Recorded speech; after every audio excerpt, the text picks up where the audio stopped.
पुंडलिक वरदे हरिविठ्ठल श्री ज्ञानदेव तुकाराम गोपाल कृष्ण भगवान की जय। माऊली ज्ञानेश्वर महाराज की जय।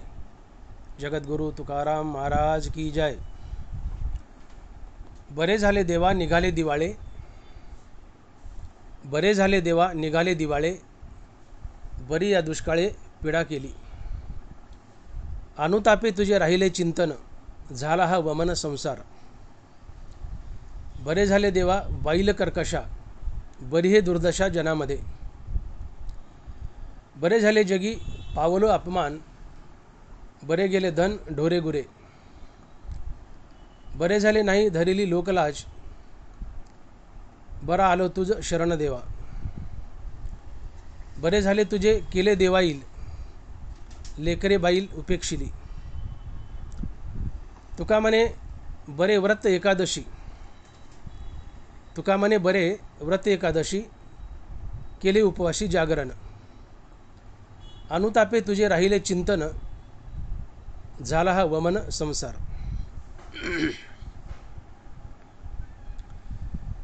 आजच्या या प्रस्तुत कीर्तनरूपी सेवेसाठी निवडलेला अभंग जगद्गुरु श्री संत तुकाराम महाराज यांचा 7 चरणाचा अभंग आहे आणि उपदेशपर प्रकरणातील अभंग आहे। महाराज म्हणतात, बरे झाले देवा निघाले दिवाळे, बरी या दुष्काळे पीडा केली। अनुतापे तुझे राहिले चिंतन, झाला हा वमन संसार। बरे झाले देवा निघाले दिवाळे। तुकोबाराय म्हणतात, देवा माझं दिवाळं निघालं, बरं झालं। लौकिक जीवनात जर कुणाचं दिवाळं निघालं तर मनुष्य देवापुढे उभं राहून म्हणेल का की देवा बरं झालं माझं दिवाळं निघालं? नाही म्हणणार। मग तुकोबाराय कसं म्हणतायत? देवापुढे तुकोबाराय उभे राहिले आणि बोलतायत की देवा माझं दिवाळं निघालं, बरं झालं। बरे झाले देवा निघाले दिवाळे। तुकोबाराय देवाचे आभार मानतायत की देवा माझं दिवाळं निघालं, बरं झालं।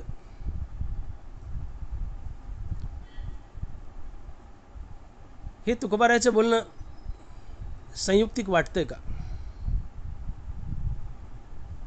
काही ते तुम्हाला विरोधाभास वाटतो?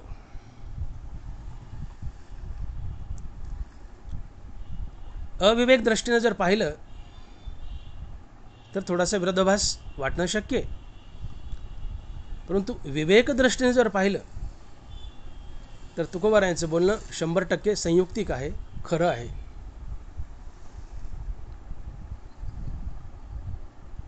विवेक दृष्टीने पाहिलं तर दिवाळं निघणं हे फायद्याचं आहे। अविवेक दृष्टीने पाहिलं तर दिवाळं निघणं हे तोट्याचं आहे। कारण एक साधारण जीव जगतो ते पैसा कमवण्यासाठीच, मजा हजा करण्यासाठीच। तिथे अविवेकाची काजळी आहे। लौकिक जीवनामध्ये तुम्ही आम्ही जगतो ते धनदौलत मिळवण्यासाठी, मजा हजा करण्यासाठीच। तो अविवेक आहे आणि म्हणून अविवेकी लोकांना तुकोबारायचं बोलणं थोडंसं विरोधाभास वाटेल। काय बाबा दिवाळं निघलं, यात काय बरं झालं? मी भिकायला लागलो, खायला तुकडा नाही, अन्न नाही, पाणी नाही, दिवाळं निघलं, काय बरं झालं? असं अविवेकी मनुष्य म्हणू शकतो। परंतु विवेकी मनुष्य असं कधीच म्हणणार नाही की तुकोबाराय बोलतायत ते बोलणं संयुक्तिक नाही आहे, तिथं विरोधाभास आहे, असं विवेकी मनुष्य कधीही बोलणार नाही। विवेकी माणसाला हे पटेल, ते सत्य वाटेल। तुकोबाराय बोलतायत की देवा माझं दिवाळं निघालं, हे बरं झालं। हे तुकोबारायचं विधान फक्त विवेकी माणसाला पटेल, इतर माणसांना नाही। कारण विवेकी माणसाचा जीवन जगण्याचा उद्देश किंवा हेतू एकच असतो, भगवंताची प्राप्ती। आणि भगवंताची प्राप्ती करून घ्यायची असेल तर भगवत प्राप्तीला आडवे येणारे सर्वात मोठे 2 शत्रू जर कोण असतील तर ते आहेत धनाची आसक्ती आणि आपल्या बायका मुलांची आसक्ती.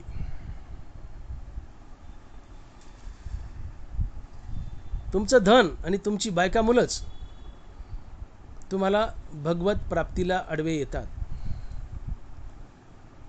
तुम्हाला पुन्हा पुन्हा जन्ममरणाच्या फेऱ्यात जर कोण बांधत असेल तर ते आहे तुमचं धन आणि तुमची बायका मुलं. अर्थात धनाची आसक्ती आणि बायका मुलाची आसक्ती हे भगवत प्राप्तीला आडवे येणारे सर्वात मोठे 2 शत्रू आहेत.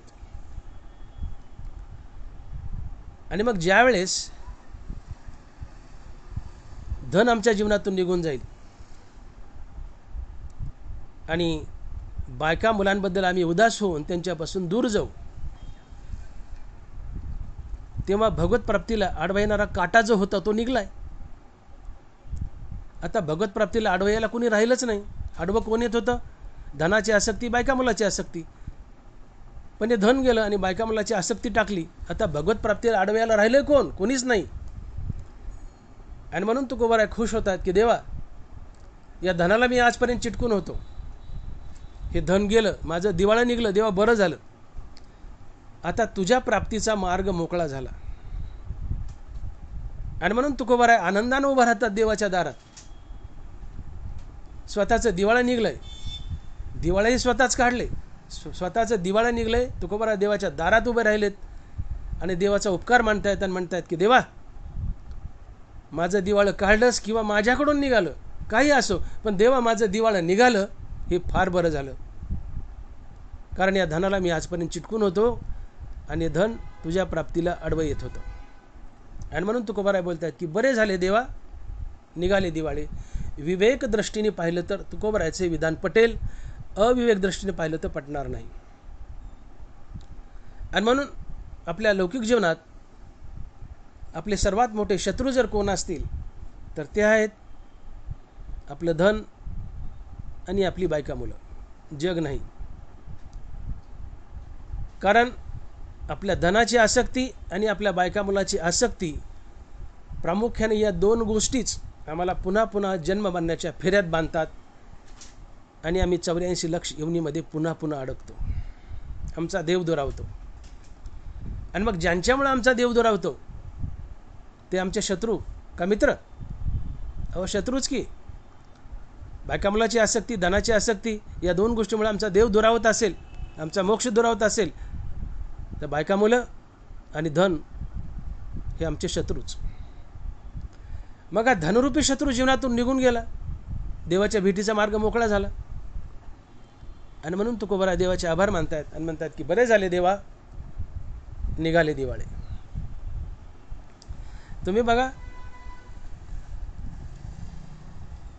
बायका मुलाची आसक्ती आहे लौकिक जीवनात, धनाची आसक्ती आहे. परंतु तुकोबारायच बोलतात की देह काळाचे धन कुबेराचे, हे तर मनुष्याचे काय आहे? देह काळाचं खाद्य, धन कुबेराचं आहे. मग माणसाचं काय आहे? तर माणसाने उघडच यायचं आणि उघडं जायचं. निमित्ताचा धनी केला असे प्राणी, माझे माझे म्हणून व्यर्थ गेला.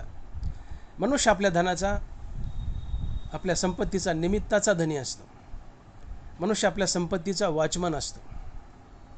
काही दिवस देवाने आम्हाला ही संपत्ती सांभाळायला दिली, ती नीटनाटकी सांभाळायची आणि निघून जायचं. वॉचमन बदलतात, धन जाग्यावर राहतं, कारण ते देवाचे. बाप मेला मुलगा वॉचमन म्हणून येतो, मुलगा मेला नातू म्हणून वॉचमन म्हणून येतो. वॉचमन बदलतात, धन जाग्यावर राहतं, कारण ते कुबेराचे. देह काळाचे, धन कुबेराचे. इथं मनुष्याचे काय आहे? माणसाचं काही नाही. माणसानं उघडं यायचं, उघडं जायचं. सर्वत्र वैभव ईश्वराचे, अनुमात्र नाही बा जीवाचे.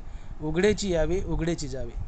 निमित्ताचा धनी केला असे प्राणी, माझे माझे म्हणून व्यर्थ गेला. धन आमचं नाहीच आहे. या सृष्टीतली कुठलीच वस्तू आमची नाही आहे. या सगळ्या वस्तू देवाच्या आहेत. काही काळाकरता या वस्तू देवाने आम्हाला वापरायला दिल्यात.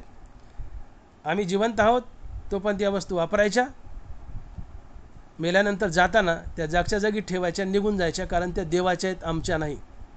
अर्थात त्या लोकाच्या आहेत. लोकाच्या वस्तू वापरायच्या, त्याला परत करायचं, निघून जायचं. आपले असल्यावर घेऊन जायचं असतं.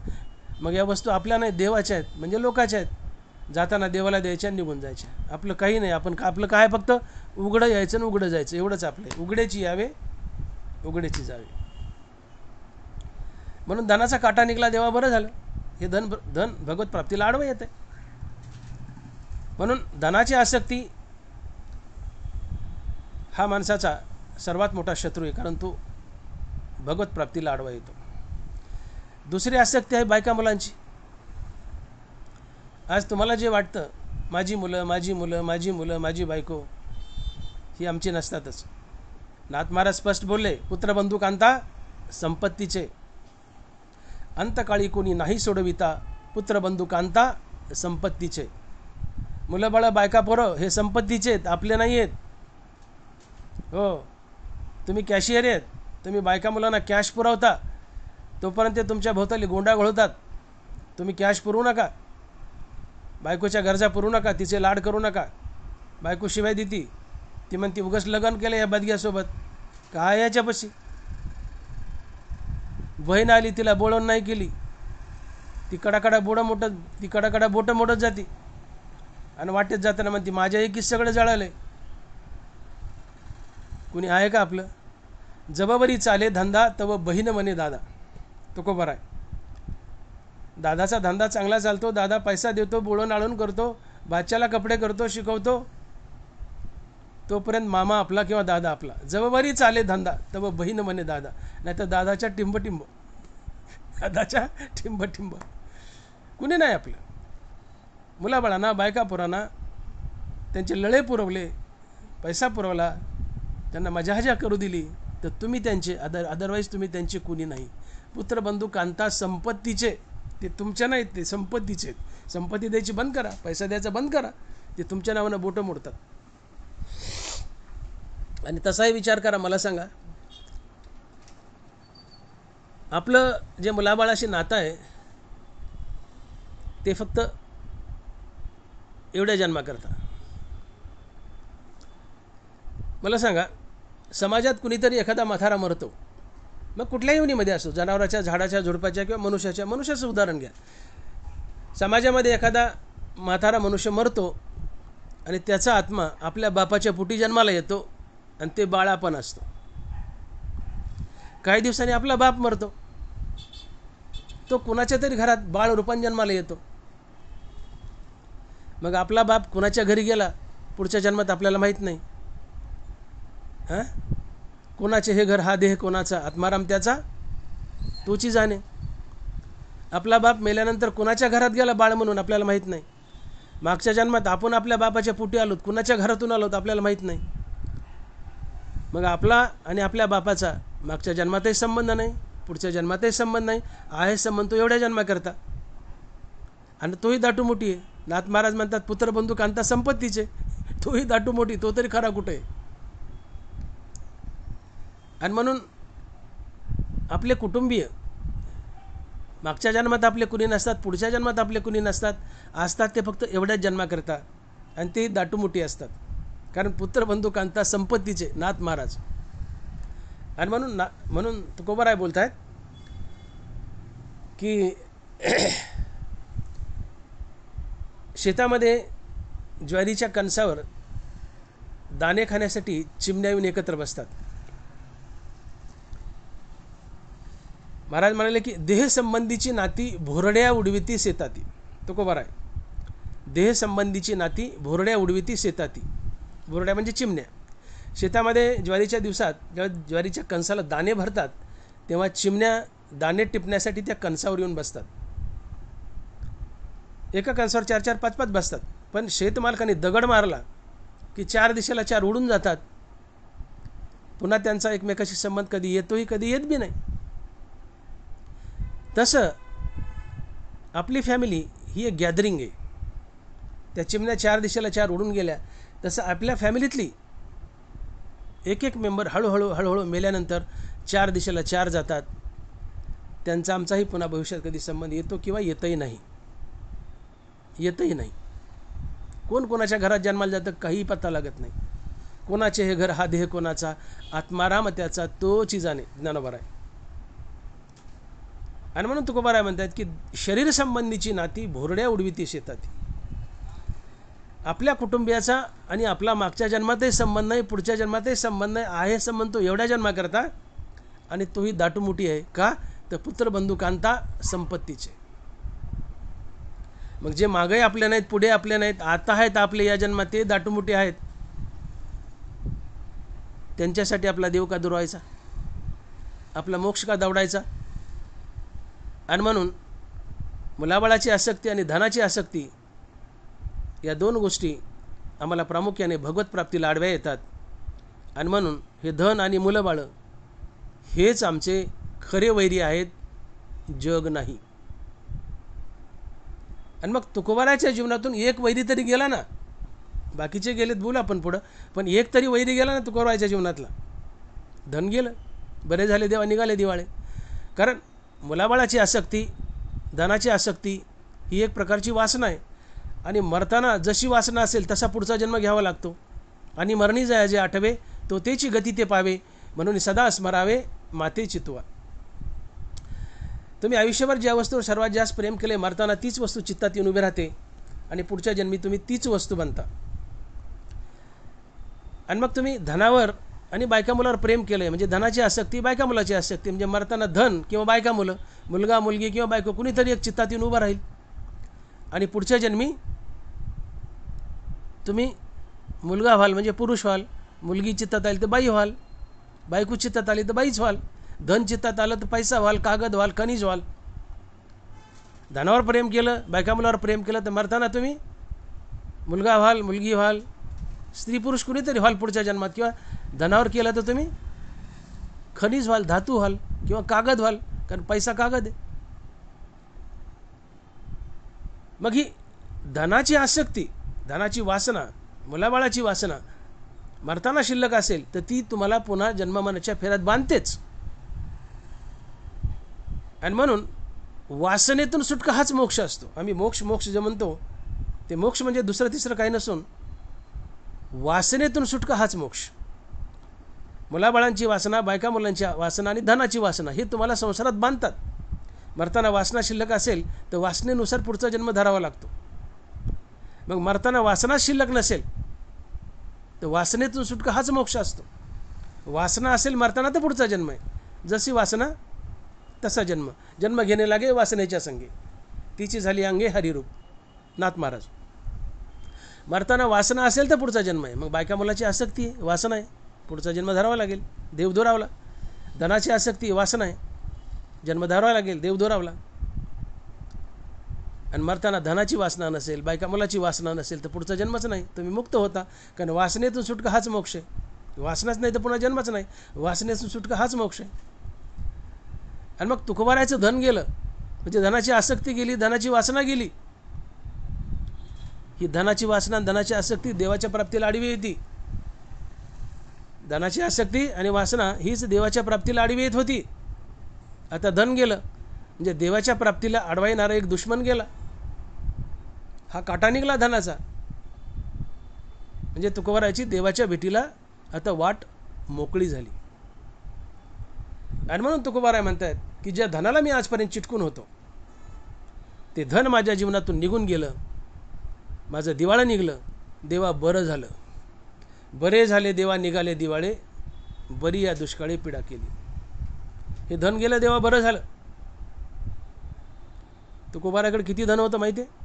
12 बैलगाड्या भरतील एवढी खाती पुस्तिका होती. तुकोबाराय फार मोठे सावकार होते, फार मोठे दुकानदार होते, व्यापारी होते. कान्होबारायांनी त्यांच्या भावाने त्यांच्या वाटेची खातेपुस्तकं वाटून घेतली, पण तुकोबारायांनी या 12 बैलगाड्या नेऊन इंधनाच्या डोहात बुडवल्या. कुणाकडूनही वाटलेला पैसा वापस घेतला नाही, व्याज तर सोडा, मुद्दलही घेतलं नाही. 12 गाड्या खातेपुस्तकं इंधनाच्या डोहात बुडवली. आपल्या हातानं आपलं दिवाळं काढलं. का तर हे धन भगवंताच्या प्राप्तीला आडवं येत होतं. मग देवाने दिवाळं काढू, नशिबानं दिवाळं काढू किंवा स्वतःहून दिवाळं काढू, दिवाळं कशामुळे निघू, दॅट इज इमटेरियल. पण तुकोबारायचं दिवाळं निघलं आणि तुकोबाराय निर्धन झाले यात संतुष्टता मांडतात आणि देवाचे आभार मानून म्हणतात की बरे झाले देवा, निघाले दिवाळे. का तर हे धन तुझ्या भेटीला आडवं येत होतं, मी धनाला चिटकून होतो, धनाची आसक्ती होती. आता हे धन गेलं, धनाची आसक्ती गेली. तुझ्या भेटीचा मार्ग मोकळा झाला देवा. जे धन तुझ्या भेटीला आडवं येत होतं ते धन गेलं, आता तुझ्या भेटीचा मार्ग मोकळा झाला. म्हणून तुकोबाराय म्हणतात की बरे झाले देवा निघाले दिवाळे. जीवनामध्ये जितके दुःख येतील आणि जितके संकट येतील, ही दुःख आणि संकट भगवंताचा कृपा प्रसाद असतो. तुम्ही विवेक दृष्टीने पहा, जागे व्हा आणि विवेक दृष्टीने पहा, विवेक दृष्टीने ऐका. जीवनात येणारं प्रत्येक दुःख हा प्रभूचा कृपा प्रसाद असतो. दुःखात सुखाची बीजे लपलेली असतात. जीवनात जे होतं ते बऱ्याकरता होतं. आणि म्हणून तुकोबाराय बोलतात की जे जे करीसी ते माझे स्वहित, आलीस प्रचित कळचित्ता. देवा तू माझ्या जीवनात बरं कर वाईट कर, त्यात नक्की माझं काहीतरी हितच दडलेलं आहे याची मला खात्री आहे. जे जे करीसी ते माझे स्वहित, आलीस प्रचित कळचित्ता. आणि म्हणून माझं दिवाळा निघालं देवा, तर यात सुद्धा नक्की माझं काहीतरी हित दडलंय. काय उंची तुकोबारायच्या विचाराची. आणि म्हणून तुकोबारायला माहीत होतं की जीवनात येणारं प्रत्येक संकट आणि प्रत्येक दुःख हा भगवंताचा कृपा प्रसाद असतो. दुःखात सुखाची बीजं लपलेली असतात. जीवनात दुःख आलं, तुकोबारायचं दिवाळा निघालं, पैसे गेले, जीवनात दुःख आलं, पण हे दुःख देव देऊन गेलं, हे दुःखात लपलेलं सुख असते. पैसा गेला ना, पैसा गेला दुःख झालं, जीवनात दुःख आलं, पण या दुःखामुळे देव भेटला. हे दुःखात लपलेलं सुख असते.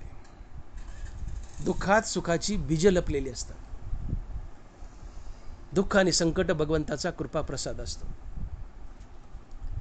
महाभारताचं युद्ध संपलं आणि पितामह भीष्माचार्य शरपंजरी पडले आणि भगवान कृष्णाला आता कुरुक्षेत्र ज्या ठिकाणी युद्ध झालं ते गाव सोडून पुढे द्वारकेला जायचं होतं. युद्ध संपलंय, कुरुक्षेत्रावर पितामह भीष्म शरपंजरी पडलेत. परंतु जाण्याच्या आधी भगवान श्रीकृष्ण 5 पांडव आणि 6वी कुंती बुवा आणि द्रौपदी या सर्वांना घेऊन पितामहाच्या भेटीला गेले. पितामहाला भेटले, काय गप्पा छप्पा मारायच्या त्या मारल्या. पण पितामह हुशार होते. पितामह म्हणाले, पोरांनो म्हणजे पांडवांनो, सगळेच कुंती बुवा द्रौपदी पांडवांनो, आता देव चाललेत, भगवान कृष्ण चाललेत द्वारकेला. भगवान कृष्णाकडून तुम्ही प्रत्येकजण काहीतरी मागून घ्या. 5 पांडवानं आणि द्रौपदीनं जे काय मागायचं ते मागितलं त्यांनी आपल्या आपल्या परीनं. पण ज्यावेळेस कुंती बुवाची बारी आली मागण्याची, तर कुंती आईसाहेबांनी काय मागितलं? कुंती आईसाहेब म्हणतात,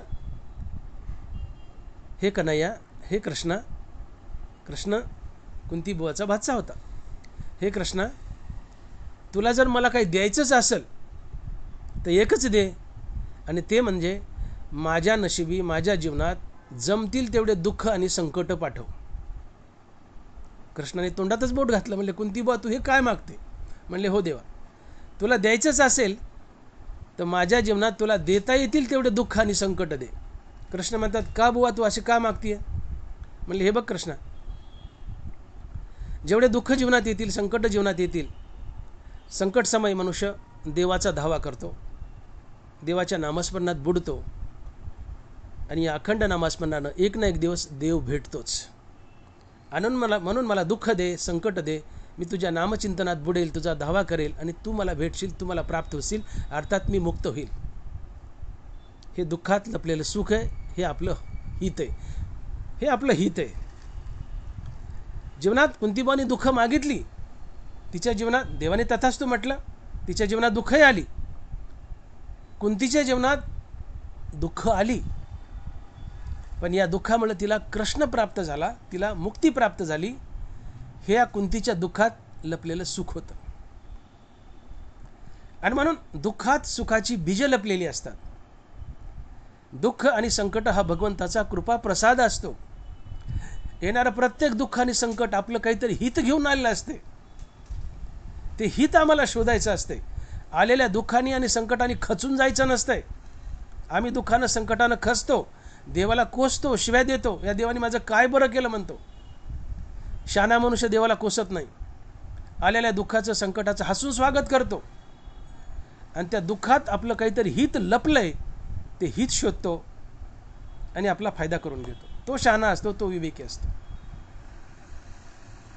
कुंतीचं हित दुःखात आणि संकटात लपले, कारण दुःख संकट आली की या प्रसंगी मनुष्य देवाचा धावा करतो. माणसाला देव आठवतो ते फक्त दुःखाच्या प्रसंगी. सुखात माणसाला देव आठवत नाही.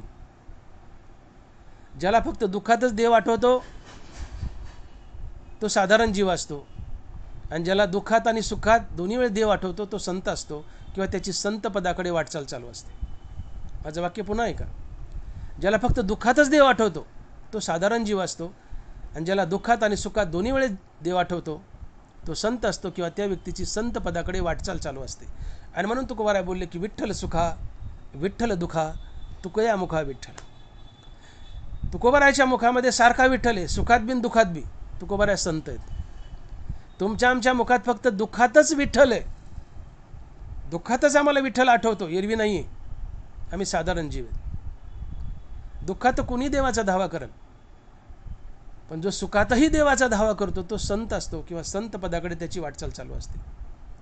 घाटामध्ये गाडी, खूप मोठा घाट आहे, गाडी घाटात लागली आहे टेकाडाला, आणि अचानक ड्रायव्हरचा कंट्रोल गेला आणि गाडी मागं घसरली ना, तर तुम्ही दरीत पडणार. 200-300 फुटाची दरी आहे आणि त्याच्यात गाडी पडली की तुम्ही मरणार. माणसं हातातलं सगळं सोडून देतात, म्हणत्या विठ्ठला विठ्ठला विठ्ठला विठ्ठला पांडुरंगा पांडुरंगा पांडुरंगा वाचव वाचव वाचव वाचव. पांडुरंगाने कृपा केली, ड्रायव्हरनी गाडी सावरली, घाटाच्या वर निघला, गाडी सुरक्षित आहे. कळालं की लागले तंबाखू चोळायला. हां, किती झाला कापूस, काय म्हणतात लेकर बाळ, पडला का नाही पाऊस. आता देव गेला खड्ड्यात. दुःखात देव आठवतो, घाटात गाडी घसरली देव आठवला, वर चढली देव विसरला, लागले गप्पा मारायला. मुलगी डिलिव्हरीला रूममध्ये बाईला कळा यायल्यात, मध्ये ॲडमिट आहे रूममध्ये, डॉक्टर बाजूला उभा आहे. बाई अडवली, डॉक्टर सांगितलं की बाई अडवली. देवा नारायणा, देवा नारायणा, वाचव वाचव, लेकरू चांगलं होते, मुलगी वाचव, देवा वाचव वाचव वाचव. कुठपर्यंत? पोरगी बाळांत होईपर्यंत.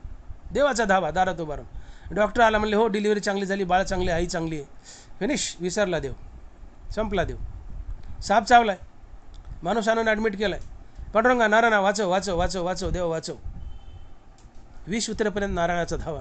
डॉक्टर म्हणतो आता पेशंट सुरक्षित आहे, संपला नारायण, गेला देव खड्ड्यात. हा साधारण जीव आहे, मतलबी असतो. ज्याला दुःखात देव आठवतो तो साधारण जीव आहे, तुम्ही आम्ही आहेत. आणि ज्याला दुःखात आणि सुखात दोन्ही वेळेस देव आठवतो ते संत असतात. फक्त दुःखातच देव आठवतो तो साधारण जीव असतो, दुःख आणि सुख दोन्ही वेळेस देव आठवतो तो संत असतो, किंवा त्या व्यक्तीची संत पदाकडे वाटचाल चालू असते. आणि म्हणून तुकोबाराय म्हणतात की विठ्ठल सुखा विठ्ठल दुखा तुकया मुखा विठ्ठल. तुकोबारायच्या मुखात दुःखात तर देवाचं नाव आहेच आहे, पण सुखातही देवाचं नाव आहे. तुकोबाराय संत आहे.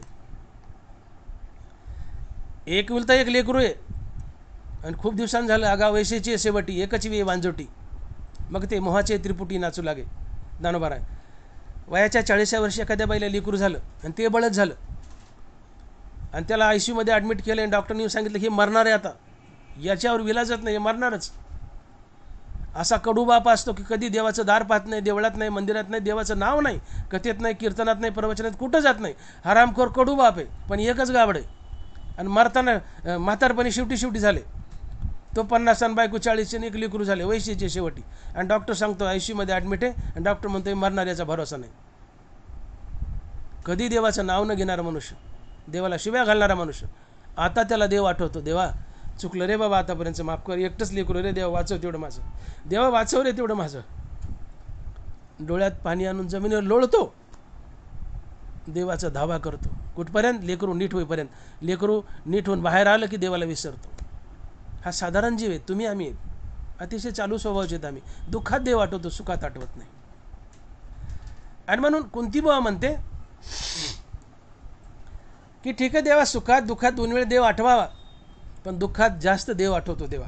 आणि म्हणून मी हक्कानं मागून घेते की तू मला जमल तेवढे दुःख दे, संकट दे. भगवान कृष्ण तथास्तु म्हटले, हसले बी, म्हणजे कुंतीबुवा तुला देतो. तिच्या जीवनात काय संकट याची ती आली, ती हरिनामात बुडून राहिली, कृष्ण प्राप्त केला, मुक्तीही मिळवली. कुंतीच्या जीवनात नाना प्रकारची संकट आणि दुःख आली, पण या दुःखात एक सुख लपलं होतं. ते सुख म्हणजे कुंतीला देव भेटला. तुकोबाराच्या जीवनात नाना प्रकारची संकट आणि दुःख आली, तुकोबाराचं दिवाळा निघलं, तुकोबारा भिकायला लागले, पण या दुःखात एक सुखाचं बीज लपलेलं होतं. तुकोबाराला पांडुरंगाची प्राप्ती झाली. आणि म्हणून तुकोबाराय या ठिकाणी देवाच्या दारात उभे राहतात आणि देवापुढं उभं राहून आनंदानं म्हणतात की देवा, माझं दिवाळं निघलं, हे फार चांगलं झालं. हे तुकोबाराय अभंगाच्या पहिल्या चरणात बोलतायत. आणि महाराज म्हणतायत की बरे झाले देवा, निघाले दिवाळे, बरी या दुष्काळे पीडा केली. देवा, माझं दिवाळं निघलं, फार चांगलं झालं.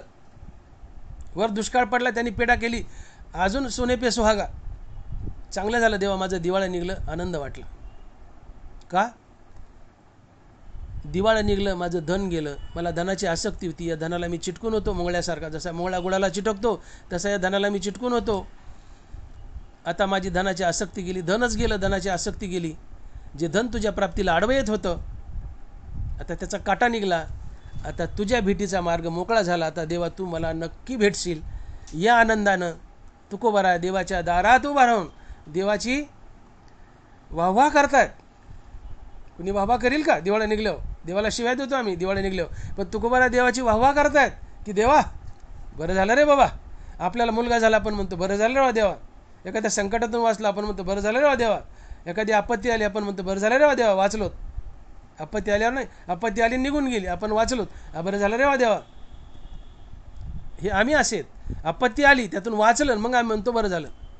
आपत्तीतून वाचल्यावर. पण तुकोबारावर आपत्ती आली, ते आपत्ती आली यालाच तुकोबाराय म्हणतात बरं झालं. तुकोबारायचं धन निघून गेलं, ही आपत्ती आहे. तुकोबाराय भिकायला लागले, ही आपत्ती आहे. दिवाळं निघलं, ही आपत्ती आहे. आणि या आपत्तीला, या संकटालाच, या दारिद्र्यालाच तुकोबाराय म्हणतात बरं झालं देवा, माझं दिवाळं निघलं. बरे झाले देवा, निघाले दिवाळे, बरी या दुष्काळे पीडा केली. का? तर मी पुन्हा पुन्हा बोललो की तुकोबाराय म्हणतात, मी या धनाला चिटकून होतो आजपर्यंत, धन तुझ्या प्राप्तीला आडवं येत होतं. देवा, आता हे धन गेलं, त्याच्याबरोबर त्याची आसक्ती गेली. आता तुझ्या भेटीचा मार्ग मोकळा झाला. आता मला अडवायला कोणी नाही. तुझी माझी नक्की भेट होणार, मला पांडुरंग भेटणार. या खुशीमध्ये नाचत नाचत तुकोबारा पांडुरंगाच्या दारात उभं राहून म्हणतात की बरे झाले देवा, निघाले दिवाळे, बरी या दुष्काळे पीडा केली. आणि म्हणून आपल्या जीवनात जे होतं ते बऱ्याकरता होतं. आपल्या जीवनात येणारं प्रत्येक संकट काहीतरी आपलं हित घेऊन आलं असतं. त्या संकटाने खचायचं नसतं, त्या संकटात लपलेलं हित शोधायचं असतं. आणि म्हणून संकट, दुःख हा भगवंताचा कृपाप्रसाद असतो. दुःखात सुखाची बीजे लपलेली असतात. जे होतं ते बऱ्याकरता होतं असतं. तुकोबाराय म्हणतात, माझं दिवाळं निघलं, निश्चित त्याच्यात माझं काहीतरी बरं होणार आहे.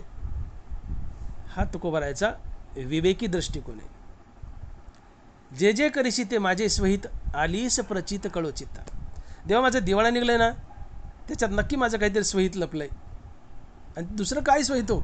दिवाळं निघलं, त्यात माझं हित लपले. काय देवा, तू मला भेटशील, हेच माझं हित आहे. देव भेटणे जगातलं सगळ्यात मोठं हित आहे. याच्यापेक्षा मोठं हित काय असू शकतं? हित ते करावे देवाचे चिंतन. आता गेली आसक्ती धनाची, आता तुझ्या नामात मी बुडून राहील. हे माझं सगळ्यात मोठं हित आहे. तू मला भेटशील, हे सगळ्यात मोठं हित आहे. तुझं नामचिंतन घडेल आणि तू भेटशील, हे हित आहे.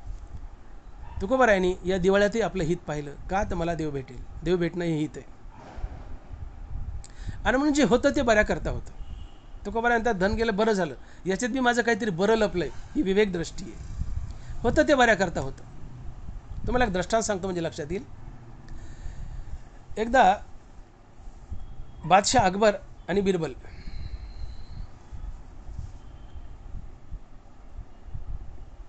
अकबर आणि बिरबलच्या गोष्टी आपल्याला माहिती आहेत. अकबर आणि बिरबलच्या गोष्टीमधली एक गोष्ट आहे. एकदा बादशाह अकबर एकटाच आपल्या घरामध्ये, राजमहालामध्ये हातात तलवार घेऊन तलवारीची धार बघत होता. तलवार एवढी तेज होती की ती धार बघताना अकबर त्या तलवारीहून बोट फिरवतोय, इतकी तलवार तेज होती की अकबराच्या अंगठ्याचा शेंडा कचकन तुटून खाली पडला. भडभड भडभड भडभड रक्त येऊ लागलं. आता अकबराचा प्रिय बिरबल, अकबराने बोट दाबून धरले, पण पळा पळा पळा पळा पळा म्हणले, माझा मित्र बिरबलला बोलवा, बिरबलला बोलवा. शिपाई गेले, बिरबलाला बोलवलं. बिरबल आला आणि अकबरापुढे उभा राहिला. म्हणले, काय झालं बादशाहजी? म्हणले, अरे बिरबल, असं असं माझं बोट तुटलं रे. बिरबलने असं बोट हातात धरलं आणि बघतोय बादशाहजी, आणि बिरबलने दुःख व्यक्त करत हसायला आणि म्हणला ते तुटलेलं बोट पाहून, बादशाहजी, अच्छा हुआ भला हुआ, अच्छा हुआ भला हुआ. अकबराच्या तळपायाची आग मस्तकाला गेली. आणि म्हणले, काय बोलतो, माझं बोट तुटलंय, शेंडा गेलाय बोटाचा, बोट अपंग झालंय, बळाबळा रक्त वाहू लागले. रडायचं, दुःख व्यक्त करायचं, त्याला मलमपट्टी करायचं, ते सोडलं तू थोबाड घेऊन म्हणतो अच्छा हुआ भला हुआ. अकबराला वाटलं याच्या मनात काहीतरी काळं पांढरे. शिपायाला बोललं, म्हणजे याला जलात टाका, हा बदमाश दिसतोय म्हणले, ह्याच्या मनात माझ्याबद्दल काहीतरी काळं पांढरं, याला जलात टाका. शिपायाने बिरबलने याला जलात टाकला. 8 दिवसांनी मलमपट्टी केल्यानंतर ते 8-10 दिवसात ते बादशाहच्या अंगठ्याची जखम भरून आली. बादशाह चांगले झाले. एक 15 दिवसानंतर अकबर बादशाह शिकारीला गेले. आता बिरबल हा प्रधानमंत्री असल्यामुळं अकबराला सावलीसारखा चिटकून, जिथं अकबर तिथं बिरबल. पण आता बिरबल तर जेलात आहे. मग राजाला तर बदला घ्यायचा, राग आलेला आहे. पडू द्या म्हणले, जेलात राहू द्या. राजा एकटाच शिकारीला गेला, अकबर एकटाच शिकारीला गेला. आता एकटाच शिकारीला गेला. वनामध्ये एक हरण दिसलं, पण त्या हरणाने झुकांडा मारला. राजा त्याच्यामागं पळतोय पळतोय पळतोय. ते हरण काय दिसाना. सगळी धूळ भीड अंगावर उडून धुळीने राजा बादशाह अकबर माखून गेला धुळीने. तहान लागली, जीव व्याकुळ झाला. लांबून एक झोपडी दिसली. अरे चला म्हणले, इथं जाऊन पाणी पिऊ. बादशाह गेलाय तर ती झोपडी होती आदिवासीची.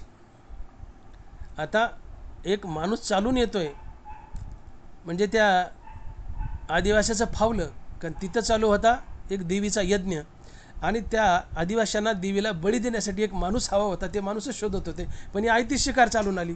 आयताच अकबर तिथे गेला, पकडला. म्हणले, अरे पळा पळा पळा म्हणले, धरा, हे कोणतरी आलं म्हणले, याचाच बळी देऊ आपण, पळा धरा म्हणले. बादशाह म्हणले, मी राजा आहे, आता अवतार झालाय पोतराजासारखा. म्हणले, कशाचा राजान काय? पकडला, आणला, बांधला, आंघोळ घातली, नवे कपडे घातले, जिलेबी फिलेबी त्याचे भोग खायला दिले, आणि नेला देवीपुढं. द्या म्हणले याचा बळी. देवीपुढं नेले. बळी देणार एवढ्यात त्या एका पुजाऱ्याने विचारलं, अरे याचा कुठं अंगभंग झालाय का बघा, म्हणजे शरीराचं काय अंग तुटलंय का, बोटपीठ, याचा अंगभंग झालाय का बघा, कारण अंगभंग झालेला बळी देवीला चालत नाही. ते एका शिपाईने पाहिलं तर म्हणले, साहेब याच्या डाव्या अंगठाचा शेंडा तुटलाय. पुजाऱ्याला तो शिपाई म्हणतो, साहेब याच्या डाव्या अंगठ्याचा शेंडा तुटलाय. तो पुजारी म्हणतो, धत तेरी की आमची जिलेबी गेली म्हणले वायाला, याला धक्के मारून हाकलून द्या म्हणले. अकबरला धक्के मारून हाकलून दिलं. अकबर खुश झाला, धक्के मारले तरी खुश झाला, आणि जे पळत सुटला तर नीट जेलामध्ये. दरवाजे उघडले, बिरबलला कडकडून मिठी मारली आणि म्हणले, बिरबला, तू त्या दिवशी म्हणला माझं बोट तुटलं, अच्छा हुआ भला हुआ, तुझे उद्गार सत्य ठरले. मला राग आला, पण तुझे उद्गार सत्य ठरले. आज माझं बोट तुटलं नसतं तर आदिवासींनी माझा बळी दिला असता, मी मेलो असतो. बोट तुटलं म्हणून मी वाचलो, तू त्या दिवशी म्हटलं अच्छा हुआ भला हुआ, तुझं बोलणं सत्य झालं, मला माफ कर बाबा. याला ज्या बेड्या काढायला म्हणले, जेलात बेड्यातून काढला, जेलातून सोडला. पण बाहेर निघताना म्हणतो, बिरबला मला एक गोष्ट कळाली नाही, माझं बोट तुटलं, तू म्हणलं अच्छा हुआ भला हुआ, पण तुला मी ज्यावेळेस जेलात टाकलं आणि तुला बेड्या ठोकल्या, तर जेलात जाताना तू पुन्हा माझ्या पुढं आला आणि त्या बेड्या माझ्या पुढं केल्यास आणि म्हणलास, बादशाहजी अच्छा हुआ भला हुआ, तुला बेड्या घातल्या बी तू मला अच्छा हुआ भला हुआ, याचं कारण काय? म्हणले, बादशाहजी, मी तुमचा प्रधानमंत्री, जिथं तुम्ही तिथं मी, सावलीसारखा तुम्हाला चिटकून. तुम्ही शिकारीला गेले, मी आला असतो. आदिवासी झोपडी गेले, मी आला असतो. आदिवासी तुम्हाला पकडलं, मलाही पकडलं असतं. तुमचा अंगभंग झाला म्हणून तुम्हाला सोडलं, पण माझा कुठलाच अंगभंग झाला नाही. आज माझं मुंडकं कापलं असतं. आज मी जेलात आहे म्हणून वाचलो, आणि म्हणून अच्छा हुआ भला हुआ. समजून घ्या, जे होतं ते बऱ्या करता होतं. जे जे करीसी ते माझे सोहित, आलीस प्रचित कळोचित. देवा, आमच्या जीवनात बरं कर, वाईट कर, तुला जे करायचं कर, पण त्याच्या मागं आमचं नक्कीच काहीतरी हित दडलेलं असते. ते हित आम्ही शोधायचं असते.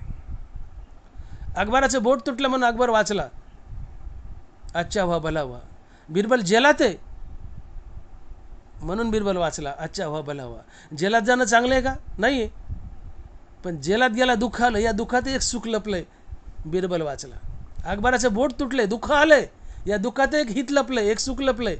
अकबर त्या आदिवाशापासून वाचला. आजच्या व्हा भला व्हा, दोघांचं अच्छा झालं भलं झालं. दुःखात सुखाची बीजे लपलेली असतात. दोघांच्या जीवनात दुःख आली, पण त्या दुःखात सुख लपलेलं होतं. दोघांचाही जीव वाचला, दोघांचं अच्छा व्हा भला व्हा झालं. तसं तुकोबाराय म्हणतात, माझंही अच्छा व्हा भला व्हा. हो, जे जे करीसी ते माझे स्वहित, आलीस प्रचित कळोचित्त. देवा, तू माझं दिवाळं काढ, काय करायचं कर. हो, धन दिलं तर ठीकच आहे, सुखच आहे, पण दिवाळं काढच, त्याच्यातही मला सुखच आहे. का? या दिवाळ्यामुळं धन गेलं, त्याची आसक्ती गेली, तुझ्या भेटीचा मार्ग मोकळा झाला. देवा, धन गेलं, बरं झालं, आता तू नक्की भेटशील.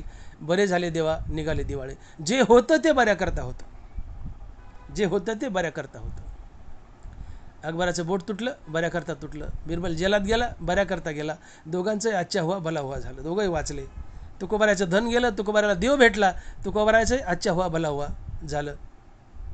होतं ते बऱ्या करता होतं. जे जे करीसी ते माझे स्वहित, आलीस प्रचित कळोचित्त.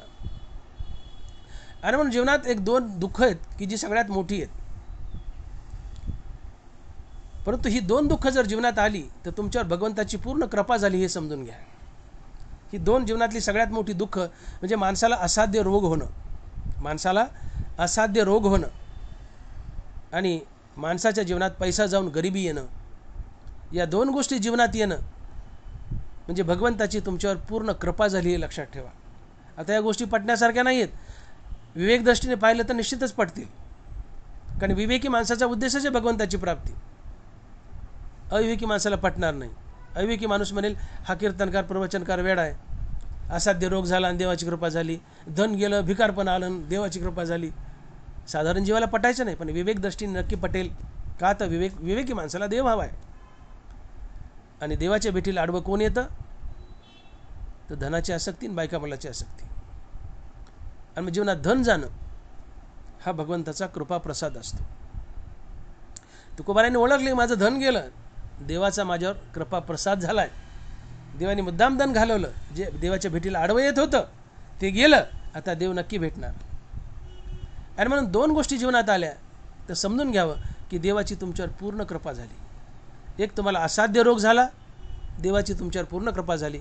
तुमचं धन निघून गेलं, तुम्हाला भिकारपण आलं, देवाची तुमच्यावर पूर्ण कृपा झाली. देवाने तुमच्या मोक्षाचा मार्ग मोकळा केला असं समजावं. तुम्हाला एखादा असाध्य रोग झाला की ज्यावर काही विलाज नाही, ज्या रोगानं मरावंच लागतं त्याला म्हणतात असाध्य रोग.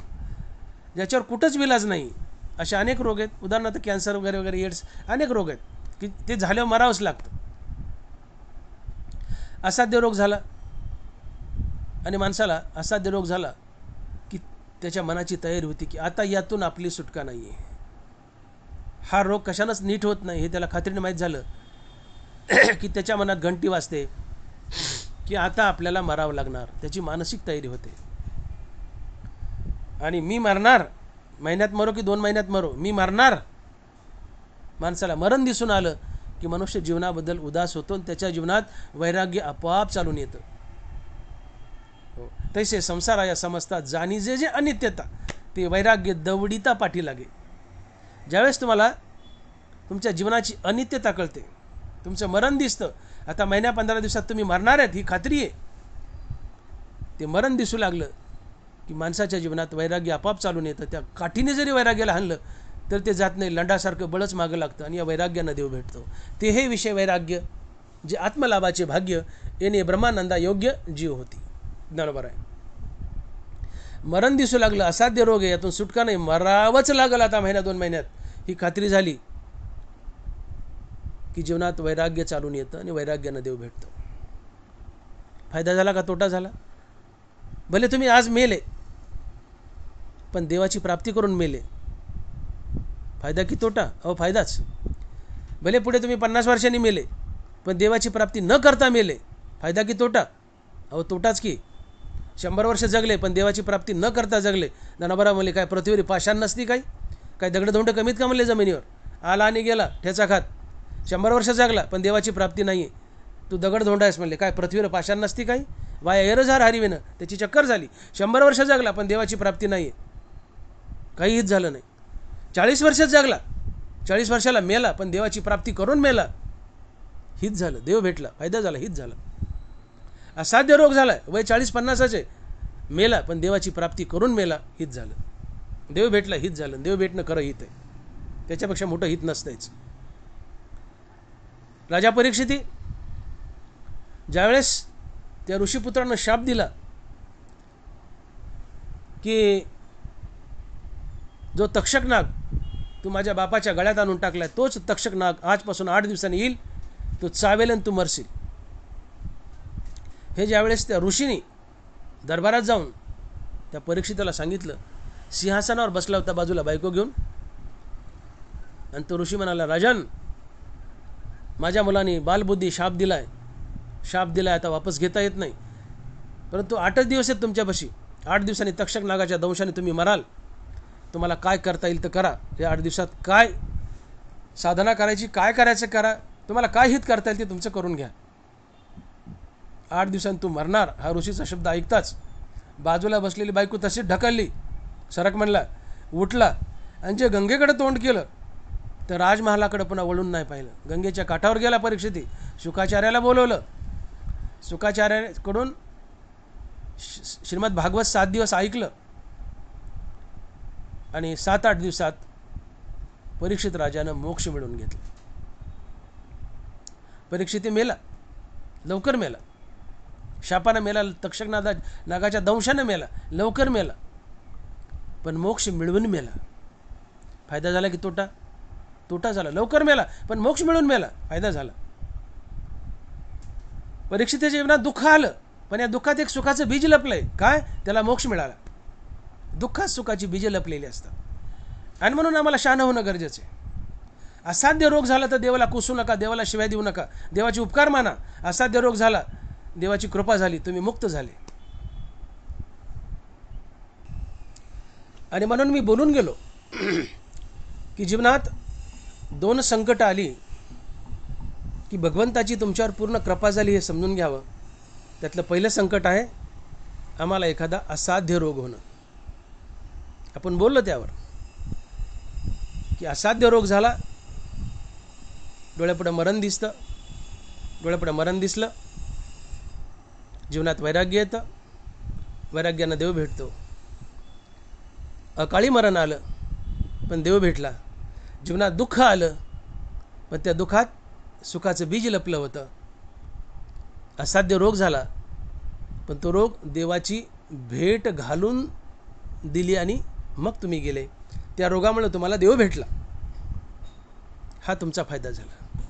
आणि म्हणून 2 संकट जर जीवनात आले तर समजून घ्यावं की देवाची आपल्यावर पूर्ण कृपा झाली.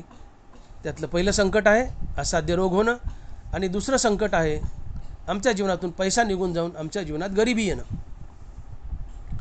आता साधारणपणे विचार केला तर ही गोष्ट कुणालाही पटण्यासारखी नाही आहे. माझं विधान तुम्हाला पटण्यासारखं नाही आहे, पण अविवेकी असाल तर, विवेकी असाल तर जरूर पटेल. साधारण जीव पैशाच्याच मागं लागला आहे, त्याला कसं पटेल की पैसा निघून जाणं आणि दिवाळं निघणं हा भगवंताचा कृपाप्रसाद असतो? कसं पटेल त्याला? अविवेकीच येतो. पण विवेकी माणसाला जरूर पटेल, कारण विवेकी माणसाचा उद्देश एकच असतो, भगवंताची प्राप्ती.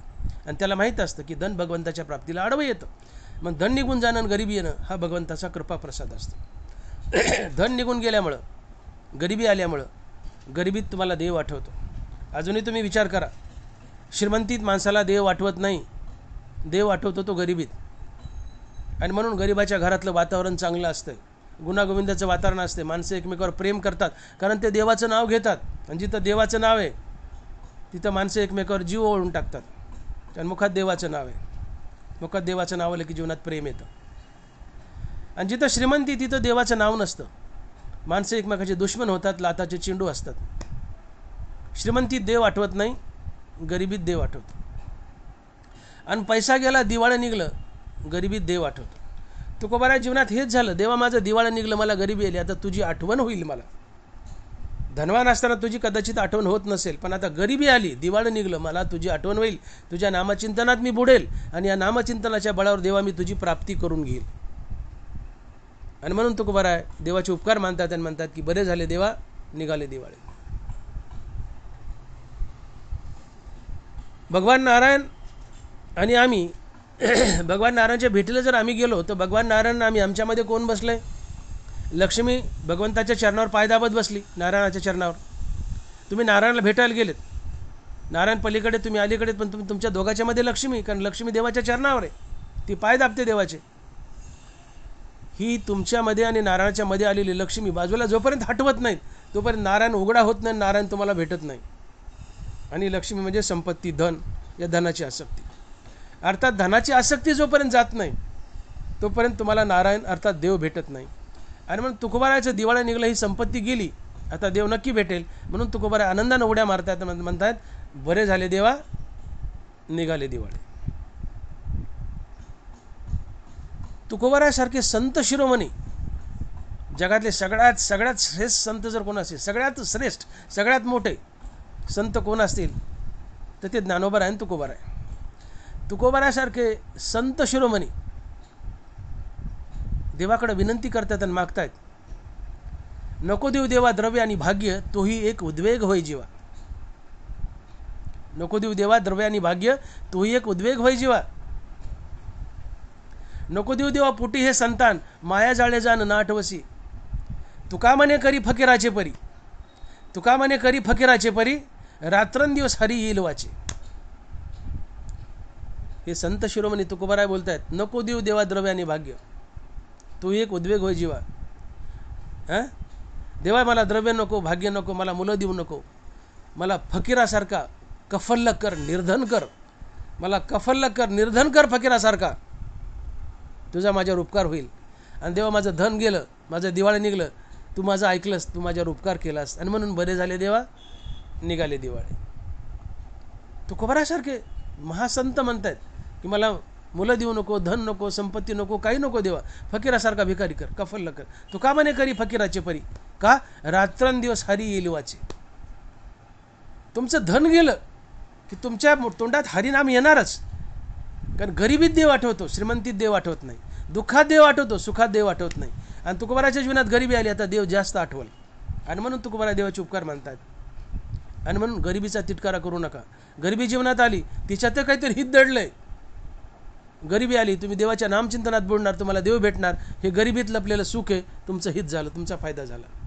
श्रीमंत पैसा आहे, पैशात लोळतात, पण देवाचं नाव घेत नाहीत, नरकाला जाल, काय फायदा झाला. गरिबी देव देऊन गेली, तुमचा फायदा झाला. श्रीमंती नरक देऊन गेली, काय फायदा झाला. मग गरिबी चांगली का श्रीमंती चांगली? नक्कीच गरिबी चांगली. जर देव हवा असेल तर, भोग हवे असतील तर मग ती श्रीमंती चांगली, पण देव हवा असेल तर गरिबी चांगली. का? गरिबीतच देवाचं नाव आठवतं, गरिबीतच भजन करायला सुचतं, श्रीमंतीत नाही. म्हणून बरे झाले देवा, निघाले दिवाळे. आणि म्हणून मी बोलून गेलो की जीवनात दोन संकट जर आमच्या जीवनात आली तर भगवंताचा पूर्ण कृपा प्रसाद आमच्यावर झाला असं समजावं. त्यातलं पहिलं संकट आहे आम्हाला असाध्य रोग होणं आणि पैसा जाऊन आम्हाला गरिबी येणं, आमचं दिवाळं निघणं. या दोन गोष्टी आमच्या जीवनात आल्या तर समजून घ्यावं भगवंताची तुमच्यावर पूर्ण कृपा झाली, भगवंत तुमच्या बोटाला धरून मोक्षाच्या दिशेने नेत आहेत हे समजून घ्यावं. पुन्हा एकदा सांगतो, तुम्हाला एखादा असाध्य रोग झाला की ज्याने तुम्ही मरणारच आणि तुमच्या जीवनात गरिबी आली, दिवाळं निघलं, तर समजून घ्यावं भगवंताची तुमच्यावर पूर्ण कृपा झाली, देव तुमच्या बोटाला धरून तुम्हाला मोक्षाच्या दिशेने नेतो हे समजून घ्यावं. देवाचा तुमच्यावर उपकार आहे. दुःखात सुखाची बीजे लपलेले असतात, संकटात आपलं हित लपलेलं असते, ते शोधा. संकटाला खचून जायचं नसते. तुकोबारायच्या ज्ञानोबारायच्या जीवनात का कमी संकट आली का? ज्ञानोबारायला आणि त्यांच्या 4 भावंडाला वाळीत टाकलं विसोबा खेचरानं, पैठणकरांना मुंजी होऊ दिल्या नाही, सिद्ध बेटावर राहण्यास भाग पाडलं विसोबानं. ज्ञानोबारायची झोळी फाडली, झोळीतलं अन्न सांडवलं, झोळीमध्ये खडेविडे टाकले, जीवन नकोसं केलं ज्ञानोबारायला. तुकोबारायला जीवन नकोसं केलं रामेश्वर भट्टांनी आणि मंबाजी बुवांनी. त्यांचा गाथा पाण्यात बुडवला, नको ते त्रास दिला. अक्षरशः तुकोबाराय आणि ज्ञानोबाराय या दोन महासंतांचं जीवन समाजाने नासवून टाकलं होतं, नासवून. परंतु तरीही दोन महासंत खचले नाही. यांनी आपल्या नासलेल्या जीवनातून ज्ञानेश्वर यांनी गाथेचं तूप बाहेर काढलं आणि ते अखंड समाजाला प्यायला दिलं. आणि चंद्र सूर्य आहेत, ही सृष्टी आहे तोपर्यंत हे न संपणारं तूप आहे गाथेचं आणि ज्ञानेश्वरीचं. आपल्या नासलेल्या जीवनातून गाथेचं आणि ज्ञानेश्वरीचं तूप बाहेर काढलं. यांनी तुम्ही बघा माता मावल्या चांगलं दूध पण त्याच्यात आंबट विरजण टाकून चांगलं दूध नासवतात, पण ते नासवलेलं दूध वाया जात नाही. त्याचं दही होतं, दह्यातून लोणी निघतं आणि तूप निघतं. नासलेल्या दुधातून माता मावल्या तूप काढतात. तुकोबारायांनी आणि ज्ञानोबारायांनी आपल्या नासलेल्या जीवनातून ज्ञानेश्वरी आणि गाथेचं तूप बाहेर काढलं आणि अखंड समाजाला प्यायला दिलं. आणि ते कधीही न संपणारं तूप आहे. गेली 700 वर्ष लोक ज्ञानेश्वरीचं तूप पित आहेत, 400 वर्ष गाथेचं तूप पित आहेत, पण यातला थेंबही कमी होत नाही. हे आहे तसंच टिच्चार भरलेलं आहे. हे कधी कमी न होणारं तूप आहे. का?